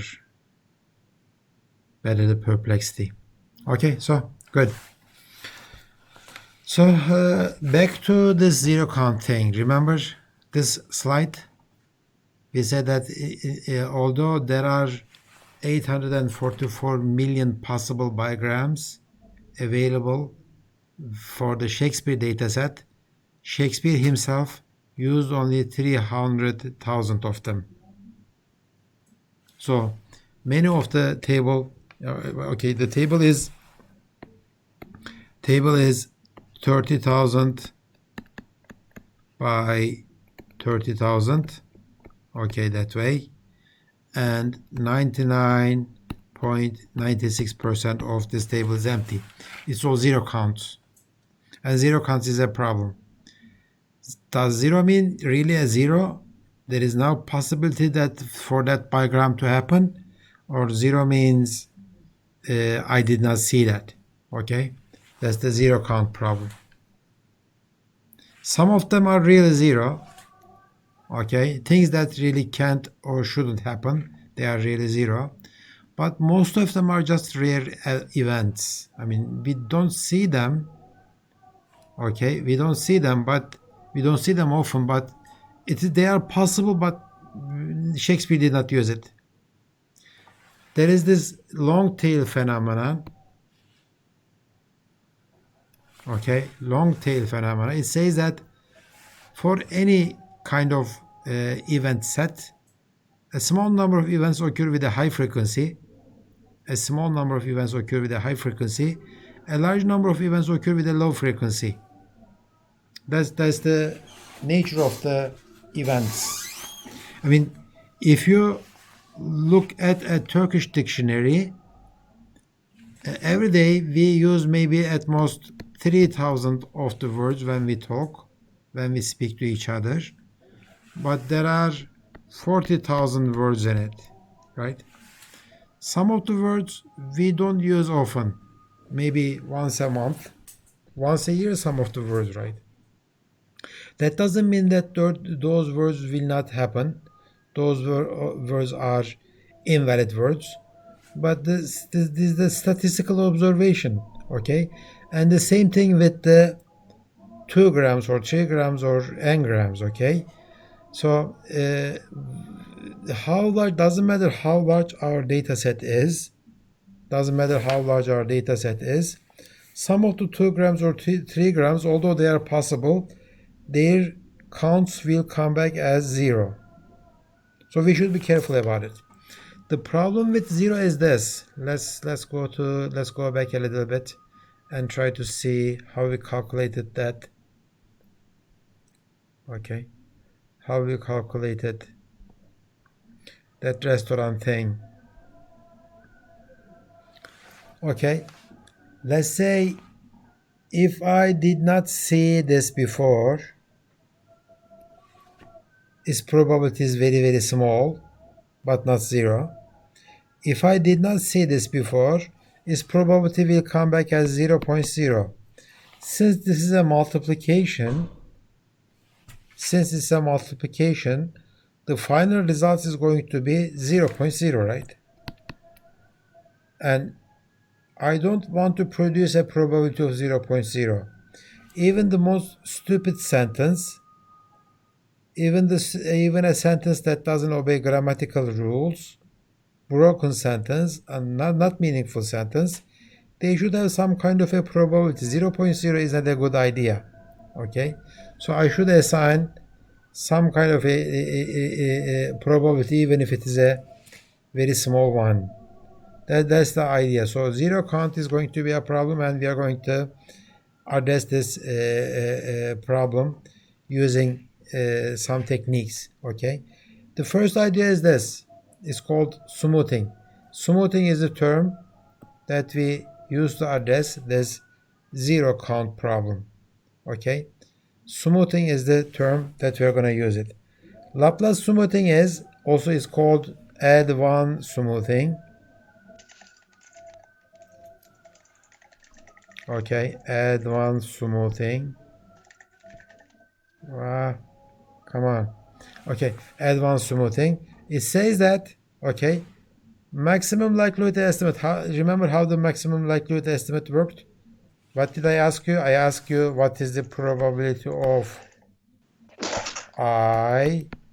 You told me that how many words are there and the number of occurrences of I. That's what you told me, right? This is how the maximum likelihood estimate of estimating the probabilities worked. Laplace estimate says that if that word happened 0 times out of 1 million or 10,000, your results will be 0.0. The probability of seeing that word is 0.0. That's what MLE says. Okay, MLE says. But the Laplace estimate says that, okay, it will be very similar to MLE estimate, but I will add 1 to all the word occurrences. Okay, if I have never seen a word, if it is 0, I will add 1 to it, and instead of dividing it by 10,000, I will divide it by n plus v. Can anybody explain this plus v thing?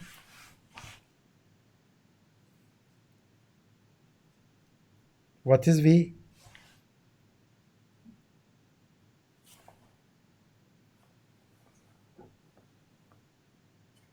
So it can be type of the word in the dataset. Yeah, it is the number of word types. Yes, it is the number of words in my dictionary. That's exactly right. Okay, so for Shakespeare, okay, this is 30,000, right? How about n? For Shakespeare, it is, I think, 800, something like that. Okay, so why are we adding this 30,000 to this n? Because we assume that all the words occurred at least once. That's what the assumption is. Even if they did not occur at all, that's what we are trying to do. Okay, so that's the Laplace estimate. Laplace estimate said that nobody is going to happen only once.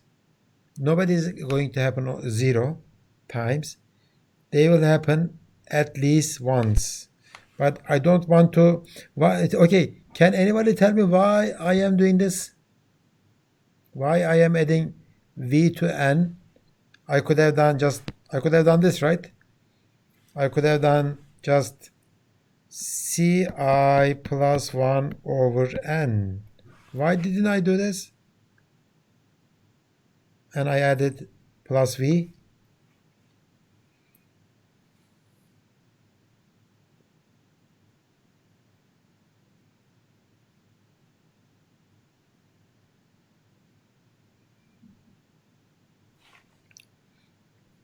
Okay, time to go to the class list. My favorite. If we do that way, can I explain? Fatih, ask that again.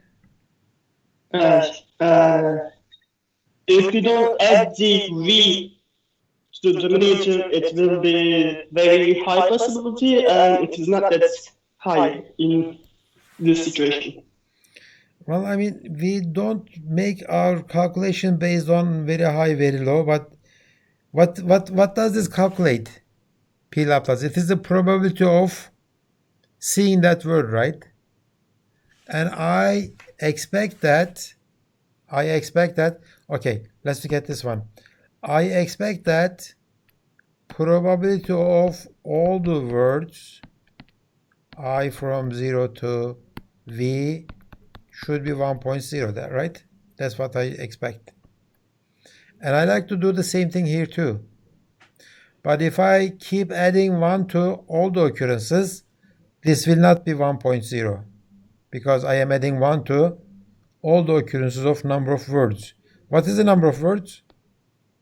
It is v. So I am adding this v so that this calculation becomes 1.0 for all the words. Otherwise, our calculations are skewed, and I don't want that. Okay, and I don't want that. Okay, so, and this one, look at this one. It says that if this is my Laplace estimate, this is going to be my reconstructed counts. I mean, if something has happened, okay, if something has happened, it say that take this one, or maybe use a different color, green, take this one and plug into here. If Ci happened 0 times, let's look at these calculations then. If Ci happened 0 times, divide this n, right? If it happened 0 times, then this will be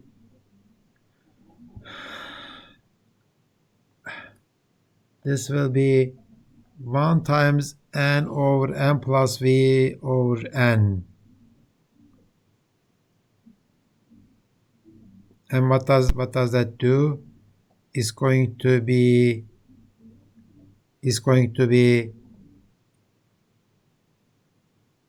does it, yeah, n's take each other away. Okay, this one will take this one out. So it's going to be 1 over n plus v. So if this is 0, this is 1, it's going to be 1 over n plus v, right? If C1 is 0. So this reconstructed counts works right. Okay. So reconstructed count means that don't believe what you have counted. Believe what I am telling you. Okay. All the zeros are becoming 1. Okay. All the zeros are becoming 1. And all the ones are becoming 2, etc. Goes like that way. So that this probability holds. If I do that, this is my table now. Okay. I added 1 to all the, these are, by the way, these are for the words, these are for the bigrams. I added 1 to all the bigrams, 2 grams.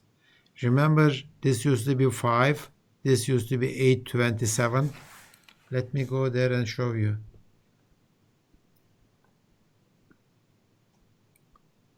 If we can find it. Where is it? Where is it? Yeah, 5, 27, and 9 and 2. 5, 27, 9 and 2.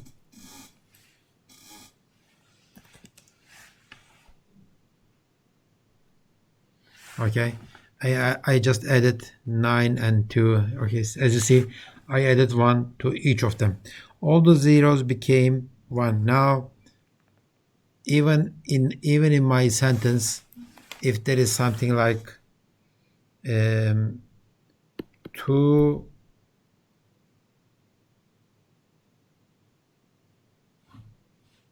want Chinese spend, even if I like to measure the probability of this sentence, it's not going to come back as 0. It will have a small value. It will be much smaller than the values of the regular sentences, grammatical sentences, but it will not be 0. Okay, so this is Laplace summated bigram counts. And if I do that, and if I calculate the probabilities, and remember this is the formula is here, Ci plus 1 over n plus v, okay, plus 1 over n plus v, okay, and these will be the counts. So question, see, these are all ones. You see these are all ones, right? These are ones. How come these are not equal? They are different.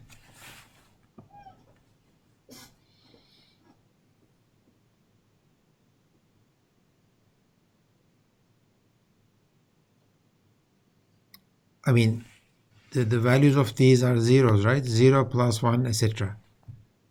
They were all zeros, and now they became different. Why are they different? Which one is the highest? Chinese is the highest, right?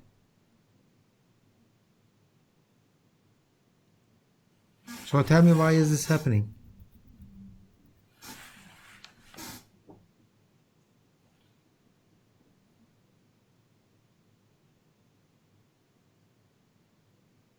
Maybe because we are calculating on bigrams, and Yeah, but other bigrams have different denominators, so it would be one number their on denominator, another number. yeah, exactly. Their denominators are different. Why? Because for each bigram, even though this is 0, their W and minus 1s are different. Okay. I have never seen want before, but I have seen want a lot of times. Okay. Chinese want, I never seen before, but want happened a lot. Okay. So, or Chinese happened a lot. As you see, these are all the same, right? Same row is the same. Why? Because same row for the Chinese word, this denominator is some number plus v. The numerator is 0 plus 1. Okay. So that means that for all the bigrams, either they are impossible or unlikely. I will never see a 0 in this picture. I will never see a 0 in this picture. This is called Laplace smoothing or advanced smoothing. Laplace smoothing or advanced smoothing. And but if I look at this reconstituted counts, if I do the counting again, remember this formula. If I am calculating, if my new probabilities are like this, let's reconstitute these counts. Let's see how the counts come back. Okay. The counts are like this. Okay. 5 became 3.8, 2 became 1.9. All those zeros, for example, this 0 became 0.098. Okay. Some of them are 1. E2. That looks nice, but the problem is this. Count 2 went from 608 to 238. Okay. 1, 2. Is this, which one is this? 238. Where is 238? Oh, okay. 2, yeah, this one. 1, 2. This is not count, it is 1, 2. It's wrong. This is 1, 2. Went from 608 to 238. Like 400 of them are gone. And the probability of given one, the probability of 2 went from 66% to 26%. Okay. So for Chinese food, it is like 10%, 10 times reduction. 10 times reduction. So Laplace smoothing is something good, but we don't use it so often because it is changing these high numbers a lot. Small numbers are okay. Around 2, around 3, they are okay. But large numbers are becoming small. Okay. So even though it's a nice, compact way of doing the smoothing, but we don't do it so much. Instead of using this, there are other ways. And I think I am going to look at this good Turing smoothing method first. Okay. The rest are kind of similar to good Turing. Okay. The rest are kind of similar to good Turing, but again, this is more enhanced than Laplace smoothing. It doesn't have this kind of problem, big change to the counts. And if you measure your perplexity using Laplace smoothing, your numbers don't come back very good. If you measure your perplexity using good Turing smoothing method, your numbers will be much better. Your numbers will be much better. Okay. So let's look at this good Turing. This is a classical example. Okay. They say that statistics is like fishing. Let's say you are fishing, you went to fishing. There are 8 types of fish that you can catch. It is either carp or perch, whitefish, trout, salmon, eel, catfish, and bass. Okay.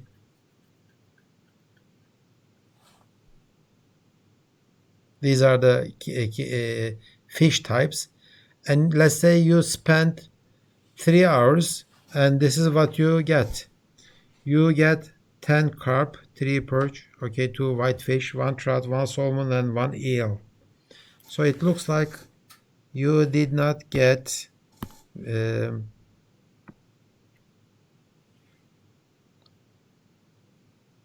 bass, okay. You did not get this one.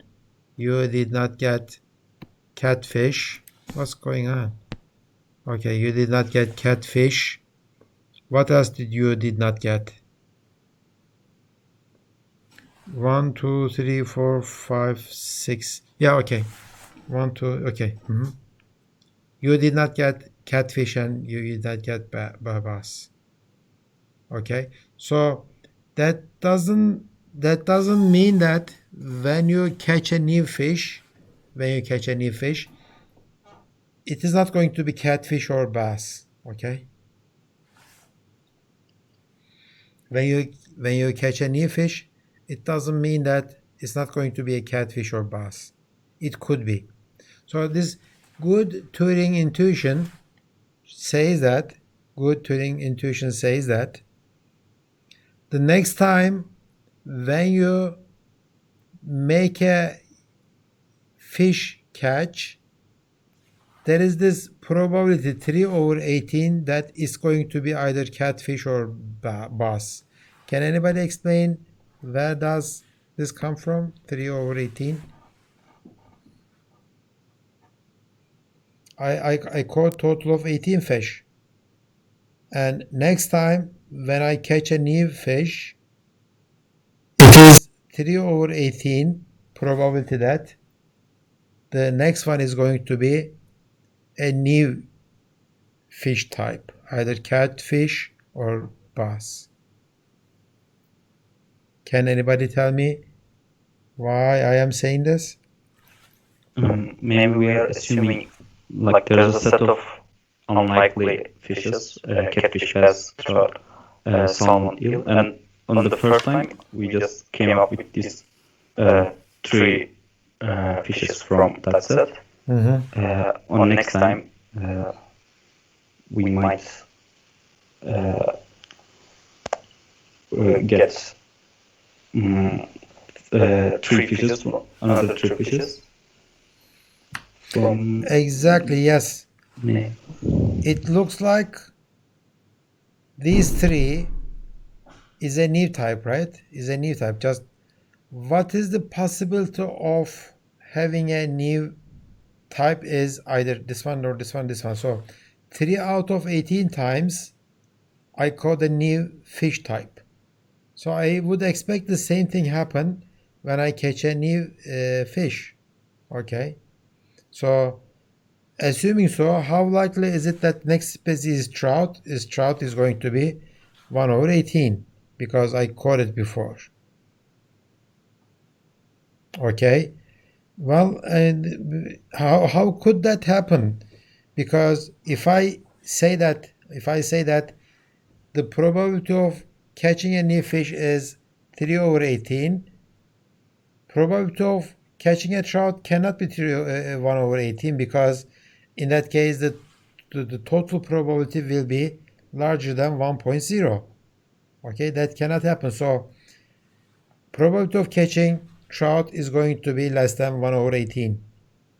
Okay, that's what we are going to say. So probability of catching a whitefish is going to be smaller than 2 over 18. And probability of catching a carp is going to be less than 10 over 18. Okay, that's the idea of good Turing smoothing method. So it makes a new definition. Nx is the frequency of frequency x. And it sounds complicated, but it is not. Okay. N10 means 1. Number of fish species seen 10 times is 1. Only one fish type is N10. Okay. Just 1. N1 is 3. 1, 2, 3. Okay. N1 is 3. N1 is 3. N10 is 1. N3 is 1. N2 is 1. N9 is 0. N7 is 0, etc. Okay. And of course N0 is 0. Okay. So to estimate the total number of unseen species, this is what we do. We say that C0 new count is C1 and probability of 0 is N1 over N. Okay. Remember N1 is here 3. N1 is 3. N1 is 3. N is 18. So it is going to be 3 over 18. And this is the reconstructed counts. This is what you do. C plus 1 times NC plus 1 over NC. Okay. Remember NX is this. So you are looking at a count of the NC plus 1 and you are dividing it by NC here and multiply it with C plus 1. And all the other estimates are adjusted down to give the probabilities for unseen. This is called good Turing method. Okay, to calculate the probabilities of others. Okay, 3 over 18 is here. All the other estimates are adjusted like that. And these will be the results. Previously, if I never seen a fish before, unseen, okay, its probability will be, the number of counts will be 0, but I have seen a trout, it's 1. Maximum likelihood estimation says that you did not see that fish before, so it's not going to happen. It is 0. If you see that fish before, just once, so it is 1 over 18. With the good Turing estimate, okay, good Turing estimate, the unseen fish probability is 0.17. It is 3 over 18. For the trout, it's going to be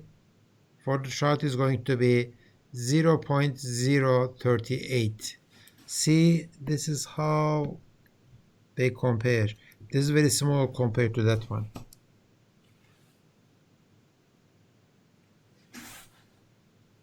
Okay.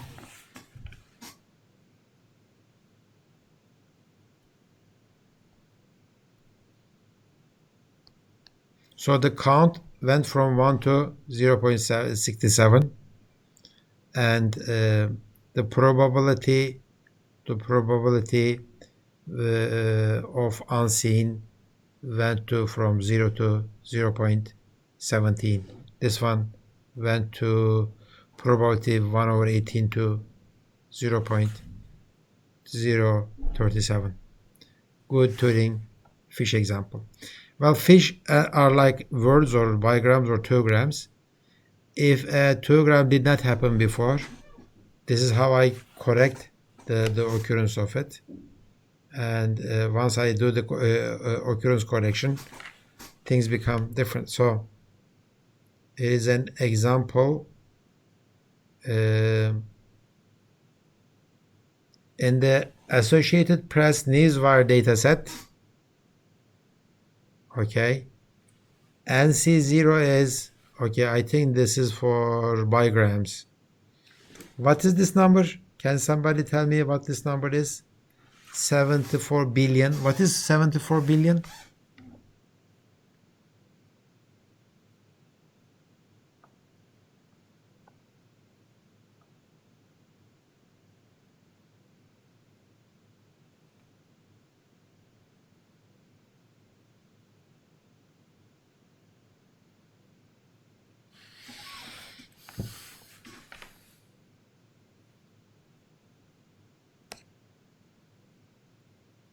Okay, let me go to the class list. Oh, how come I have 24 people now, right now? So people are, they left. At the beginning of the class, I had 40 people. Okay, let me download my list. Okay. My downloads. Open it up to see who is gone.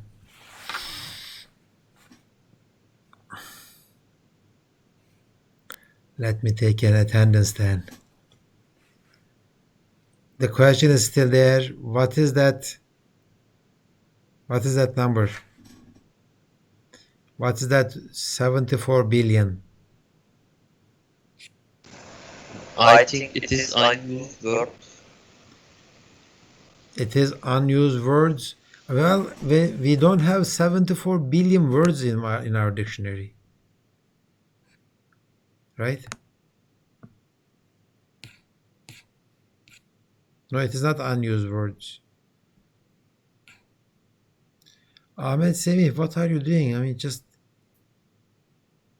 it comes in and goes out, comes in and goes out. Ahmed Semih, are you here?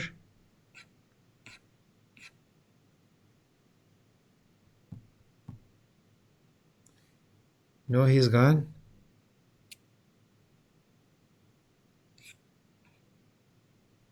Ozan, can you tell me what that number is? 74 billion?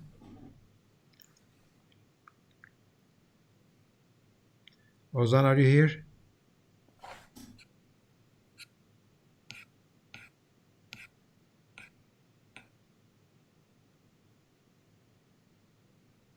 It looks like Ozan is here. Ozan, can you tell me what the 74 billion is? Can you hear me now, sir? Yes.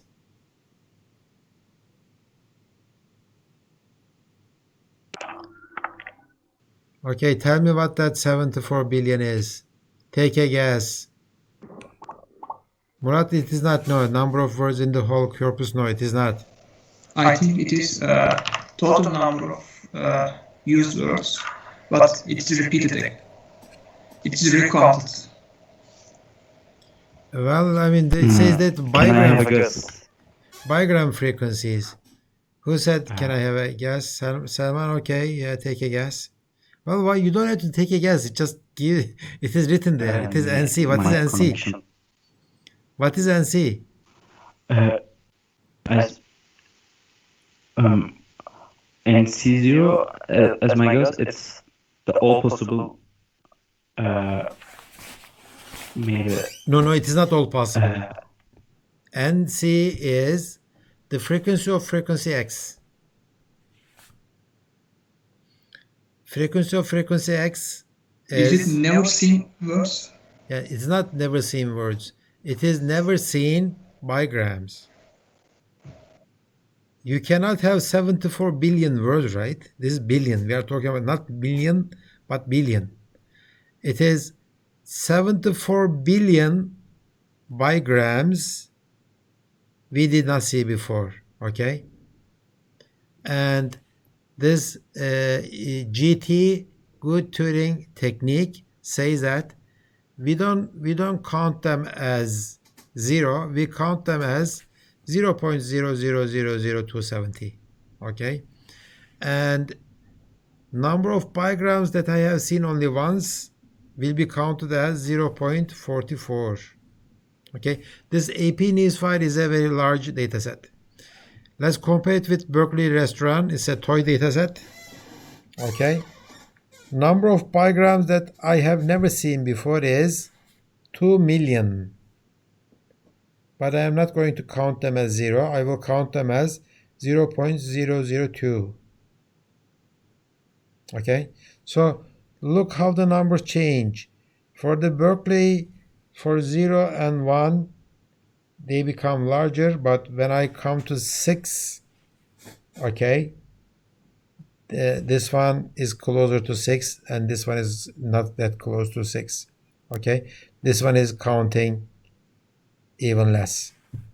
So good Turing doesn't play with the numbers that crazily like the Laplace summating does, and this is a better estimate.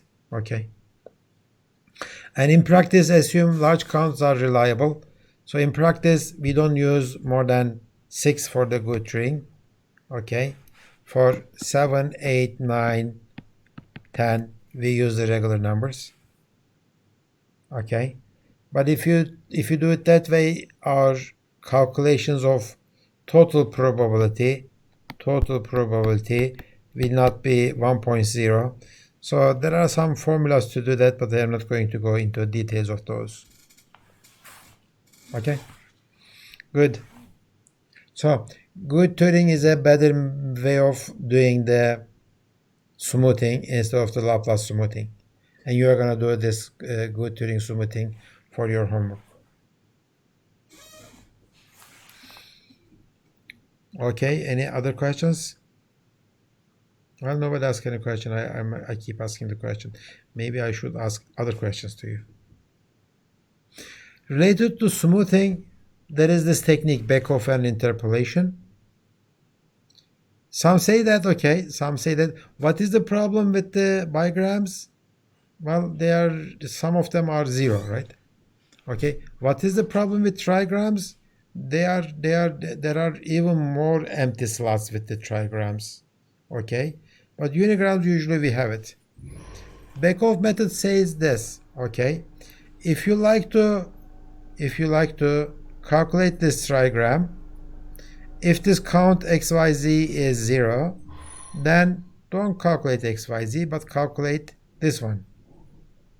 This one requires the count of this one requires the count of zy, okay, or yz. If this is 0, then calculate this unigram. Okay, so maybe we can combine them together, this trigram, bigram, and unigram. Okay, to do this backing off thing. Okay, and some people say that instead of doing the back off, maybe use the interpolation. Okay, to calculate this value. In order to calculate this value, use trigram, 2gram, and unigram probabilities and combine them together using some weight values. And weight values are there. Okay.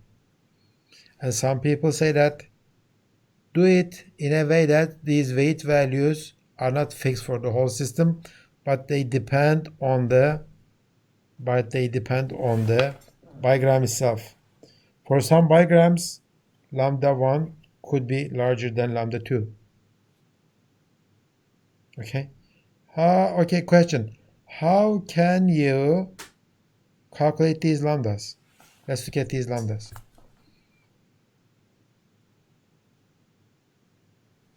Tell me, just take a guess, make a prediction. Just offer a solution to calculate these lambdas, lambda 1, lambda 2, and lambda 3.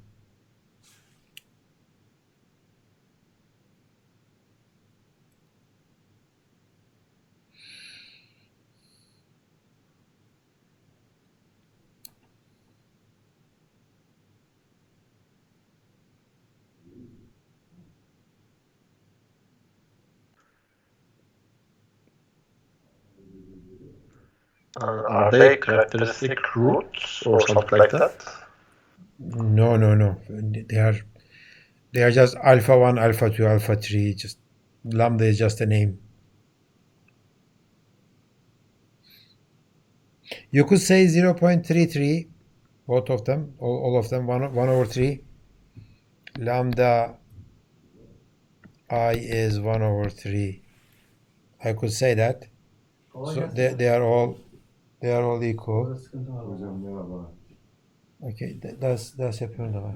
Evet, siz devam edin. So that's one way to do it, but I don't like it. What else?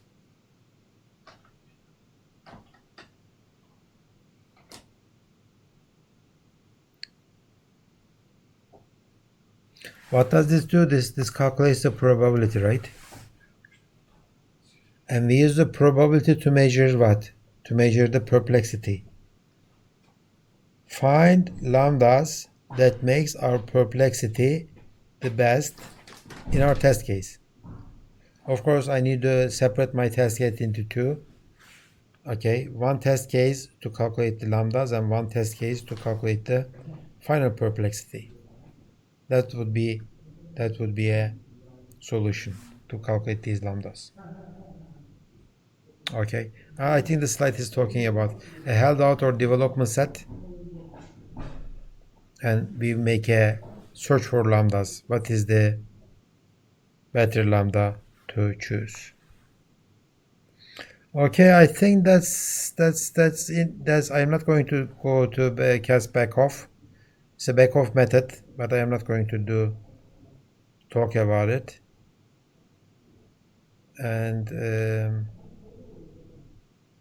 And these are GT smoothed bigram probabilities. And where is my? Okay.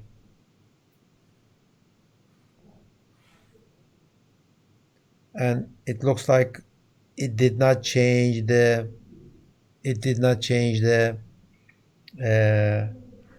probabilities too much from the original. That's what we talked before.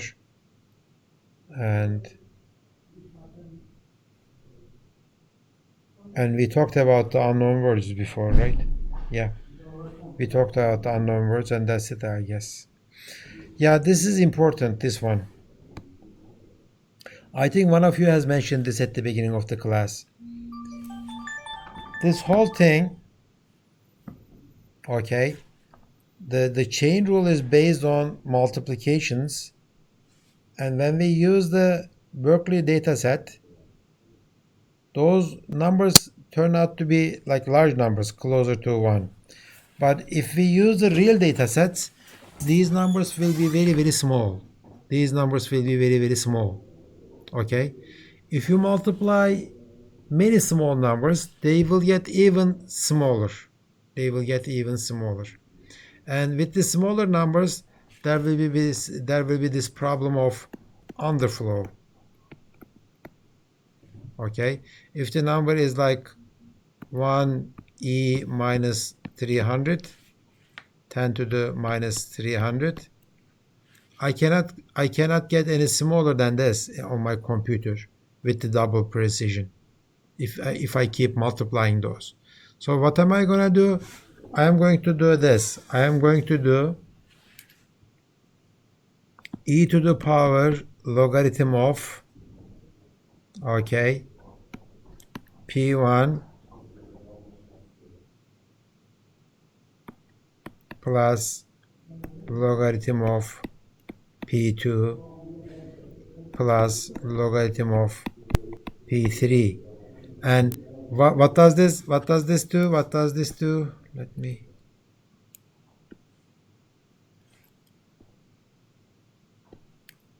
Okay. So since I have this addition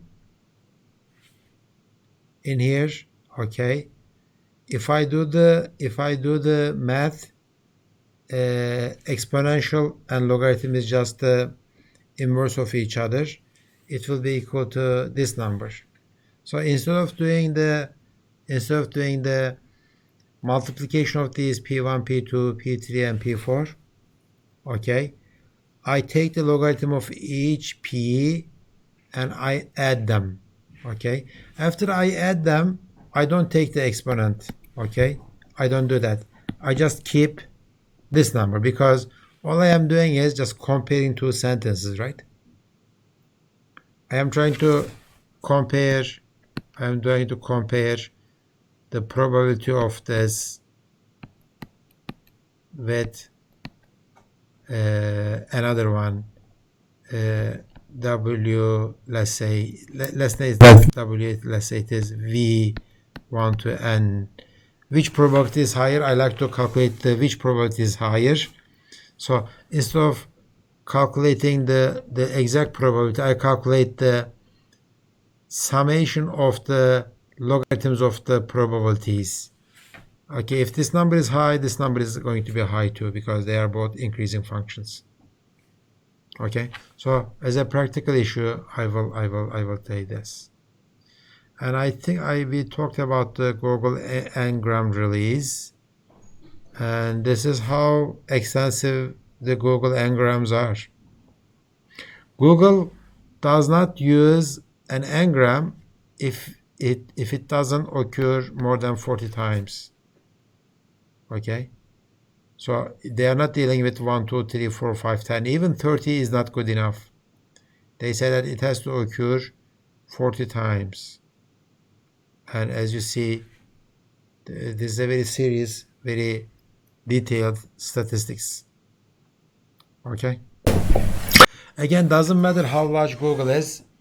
Google dataset is Google dataset. The model that you trained on Google may not work on some other datasets. Good. Okay. I think that's it for today. Are there any questions that I can answer?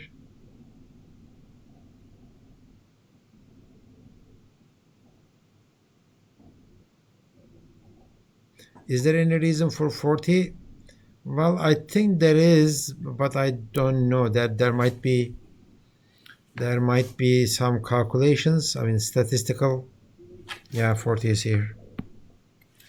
I mean, I think they said that maybe I want only 1% error, and that 1% error translated into 40 times maybe.